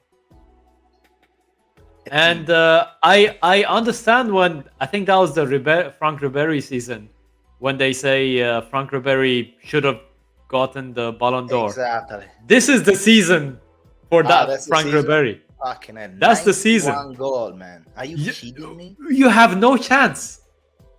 And by the One way, this player. isn't a season. This is like a whole year. So it's like you have part of this season and part of next season. So even the summer vacation didn't stop him. Prime Ronaldo is a magician. Prime Ronaldo is a machine. Prime Messi is a magician. I agree. I think the blend of these two, you know who would be the blend of these two? Who? Ronaldo El Fenomeno. Ah, sì. The young Ronaldo. The young young Brazilian. Ronaldo. Oof, Yeah. that was fire, man. The Barcelona one, early Inter. Look, that's a nice question from Peter. Who's your favorite player in his prime? It can be only one football season performance. For me, Kaká, Ronaldinho, but that's my nostalgia. For me, I mean, speaking of heart, it's Roberto Baggio. Okay. But speaking of heart and this question is Paolo Maldini. He made me look at defending like an art. Because of him, when I tried to play in youth football here, I wanted to become a defender. That's a lot. Everyone wants to become that number 10 guy. Everyone wants to dribble. Everyone wanted to score. I wanted to tackle. Yeah. Like, that's a lot of influence. Oh, yeah. You know, I went out of my way to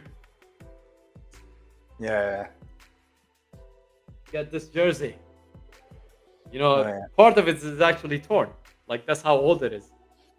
Yeah. So, Maldini for me when it comes to the question, but, you know, when it comes to heart, you know, the magic, I think Roberto Baggio. Really? I think I keep talking about how I meet a lot of people here, but Roberto Baggio is the one that I wish I really would meet as a human. Oh yeah, I think if you're talking about one football season, and in this one football season we can talk about the World Cup. I will say the 2006 Fabio Cannavaro. Oof. Berlin Wall. Oof, impossible to beat and impossible. And anyway, the 91 goal season from Messi, I think it's unreal. I'm not talking as a rossonero, I'm talking just as a footballer. But when you score 91 goals, I mean, true. what do you want to do? For me, I'm not even a fan of either, you know, like, and when I say I'm not a fan, that's because, you know, I don't have a positive memory of them being in my team, you know. But you can never not respect these two. No, of course. Sorry. And that year, I think it was 2013. You know, January to December, the one that he scored the 91 goals. If January to December.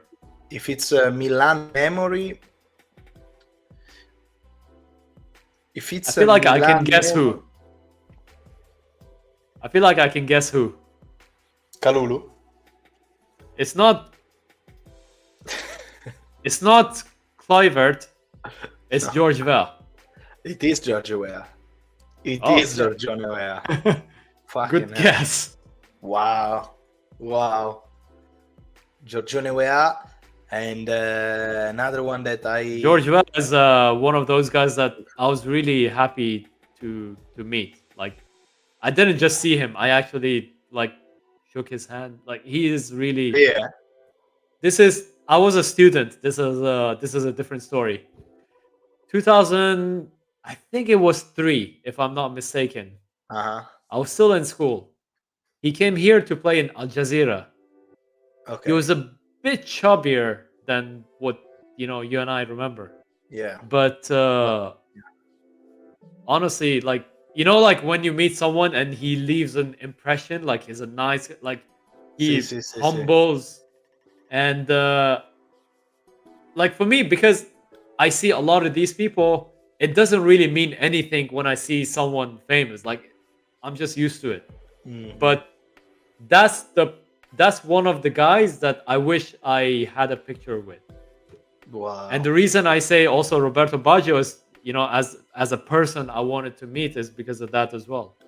Like as a person, I really that's one person I want to meet. Like out of everyone, there are two people that I want to meet in football. Go. Roberto Baggio, like if I have for a glass of wine, I would meet these two people. Roberto Baggio and Arsene Wenger. I feel like these Ooh, are very smart, you know, especially Arsene Wenger. Like I think he is the one of the smartest people outside football. really? I will go with. I will go out for. I will go out for dinner with Ancelotti. Oh yeah, yeah. I feel like not for a glass of wine, but he would be like a good beer buddy, you know? Dinner. He likes to eat, so I like to eat food, Yeah. Italian food as well. So we can go out for dinner, like with a Carlo. He's gonna tell you all the secret, man. That's gonna be, and then he won everywhere. So Well, that's. if you want the secret, read Leadership. I think it's called Leadership. That's his book. Ah, yeah. Yeah. I didn't know. I think it's called Leader or Leadership. Like he doesn't it's not just an autobiography, but he tells you how he dealt with certain things from like as a leader. Sì. Like from Wow. Sergio Ramos, from Paolo Maldini, from Yeah. the book is relatively recent. Hmm. Wow. Yeah. Okay. Pedro is not just okay, he's really underrated. Wow. I think he No. does a lot or did a lot of things that we didn't see. You know, like he enabled that team. Mhm. You know, he did the dog work, I would say, the donkey work up Yeah. front. Oh yeah. But then he's one of those players that, you know, when you take him out of Catalonia, I feel like he was not Exactly. the same anymore. He was a good player, but I feel like he was too used to that tiki taka, you know. Yeah. But hey, that's not. And then he went from Roma to Lazio, like one of the top 3 things to don't do in life. Oh, You know what I mean? Like, that's a big no. I think that's Jose Mourinho. He wanted to run away from it, but that's unforgivable. You know, That's you don't do. unforgivable. Yeah. I mean, I understand that they don't care because they're not from there, but that means not having respect for whatever. I feel like there is a level of care, like okay, you're not from there, but you spend a full year with those supporters singing your names. Exactly. You know, those supporters are coming to your trainings, they're taking pictures Yeah. with you. You go outside to the city, and you know you meet them all, and Yeah, I yeah, agree. I feel like And here, yeah, exactly. Will you take a younger Modric at Milan? fuck yeah. Is that even a question? By the way, I did that in Football Manager 2010. Oh yeah. I brought him to Milan. Wow, that's I literally did that. yeah, that's a good player. I know. By the Peter, way, speaking of Baggio, he went to Qatar for the final. yeah, I didn't know. Did you see the pictures? He was No. in the metro, and you know. But on Instagram, you following on? He does have Instagram, no? No, but his picture was just circulated around. Ah, okay. Amazing. On WhatsApp and everything. Anyway, I have to go to eat very, very soon because it's a bit late here. I don't know, but I start feeling a bit hungry. Yeah. I actually And would. food is always the king. I actually pick Ronaldo instead of Kaká. Good choice, Peter. What is? Oh, a lot of questions here. What is Rossoneri nightmare? To pick his favorite player. Yeah. Because we have a lot of idols, man. That's why we're not like especially when you're as old as us. You know? Exactly. Paolo Maldini is Paolo Maldini above all other Milan player in sense of legacy, or you are on Baresi's side? Ooh. I only remember Baresi's last season as a kid, and I wasn't even a Milan fan at the time. I was just beginning football journey. for me, I'm emotionally tied more to Paolo Maldini because he was a gentleman. Like he represented the just like Baresi as well. By the way, Yeah. he represented the club outside and on the pitch. There was never an argument. There was always respect. You know, everything that you love about football, you can find in Paolo Maldini in terms of like the values of football. I only remember one argument that he had. Remember, he held Giorgio Chiellini like this. Yes, exactly. I remember that. So that's the only time, and neither of them talked about what happened. Um, but yeah, for me, Maldini is the one that I'm more attached to because I've seen him more. True, true. But Even then the, Franco yeah, Baresi, imagine, you're what is it, 178 centimeters? How tall was yeah. he? Like he wasn't the biggest guy No, as a no, but defender. in Italy there is a saying. In Italy there is a saying about Baresi that we say è fuori gioco quando Baresi alza alza il braccio, una roba del genere, something like this. Basically means it's not outside until Baresi raises his hands. Basically means like he was so precise at the time there was no VAR, but he was so precise on the outside that even the ref was watching Baresi to understand if he was outside or not. You know, when they are That's outside, a good saying, yeah. they raise their I remember reading Arrigo Sacchi how he there was a change in the offside law, and Arrigo Sacchi was genius enough to really take advantage of that. Yeah, like he played really high line because of that. I agree. I know. And So what goal catch your eye this World Cup? What was your favorite goal?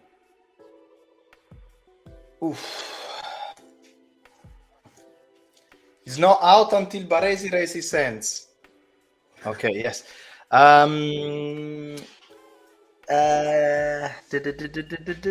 Favorite goals of the World Cup.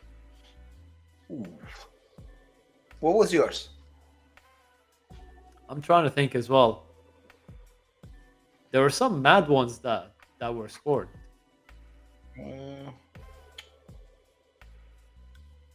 Definitely not the Richardson one. That everyone is saying, "Oh, goal of the season." I mean, I like that. I appreciate the audacity of it, but see. But for example, the goal of Neymar in the same match against against Croatia, that's a very actually I like that Croatia goal. That Neymar very against good. Croatia. That goal is like, okay, you're playing against Brazil. That's what's happening. Like the tum goal. That's a very good goal. Probably that one. I don't recall others to be like. I mean, wow. why is it always Croatia? I liked the third goal Argentina scored against Croatia. It was pass. Oof. Like, I don't know. The older I get, the more I appreciate these things. Like pass. Like quick. It's not easy. Yeah. Goal. Like they didn't even look at each other. Yeah. No. True. So the older I get, the more I appreciate these things over, let's say, a shot from 45 meters away. Yeah, but because anyway you live and you watch a lot of football, so you start understanding. Okay, that was luck. That was a good goal. That was, and then you understand it, and then you start to appreciate more certain goals. Like for example, the one that I saw, the Neymar one against Croatia. That's a team worth goal. Like wow. So anyway, but then there's always that side of us that appreciates. Now this is not this World Cup, but it was in the Euros where, what was the Czech player that scored from the middle? He was in Serie A. See. Which one? You know which goal, right? The one from midfield? No, he's a striker. from Czech Which one? Republic. He was playing in Roma until recently. Chic? Yeah, Patrick Schick. Yeah, remember that goal? Probably I He's, remember he this. scored from the middle of the game, but Oh it wasn't yes, just yes, dumb I luck. do, It I was do. like he looked at the goal, he saw the goalkeeper, he's like, I'm gonna take it. Like Yeah. something like that I also appreciate. But yeah, All right. from this World Cup, those the ones that we talked about. Yeah. Anyway, dear football drone, it's time for me to leave. It's time for me to Yeah. go to eat, and for Yeah, you me probably too. to It's sleep. 11:20 here. Exactly. You didn't eat yet? I had a protein bar, which A I made protein here bar. at home. I make my own protein bars. You make your own Uh, protein bar? yeah, it's simple. You all you need is oats, eggs, whey protein, peanut butter. There's like maybe 6 or 7 things that you combine. You just put it in the baker, and Wow. it comes out. Yeah, Well, it's ridiculously simple. I'm gonna have a heat up lasagna. That's what I'm gonna have. Ooh. You can keep your protein bar. No, I'm gonna have real food as well, because the protein bar is because I love it because I made it, but also it's like okay, you have 20 minutes till this stream starts, right? Yeah. So Like what you it's a gonna good thing to grab from my fridge, which is that one. That's the fridge? No, that's my room's fridge. Okay. The real fridge is downstairs at the kitchen. Right. So so yeah, like it's a good convenient food that's healthy. Yeah, that's the job. It does the job for quick, you know. Oh, Gonzalo, that's actually huge. You gotta read that. I never watched an entire stream from start to finish. There you go, Gonzalo. That's credit to you. Gonzalo, And- Forza Porto. And because it's not enough. Jesus Christ. It's not enough. Because he doesn't want to make me start. Hey, we start doing live stream every day here. I understand. I have to send this to Sharma. I have to send this to Sharma. Screenshot of this. Exactly. That's actually funny.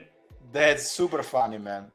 Maybe that's what I should do as well on my videos. I have to, you know, maybe like put this plastic, you know.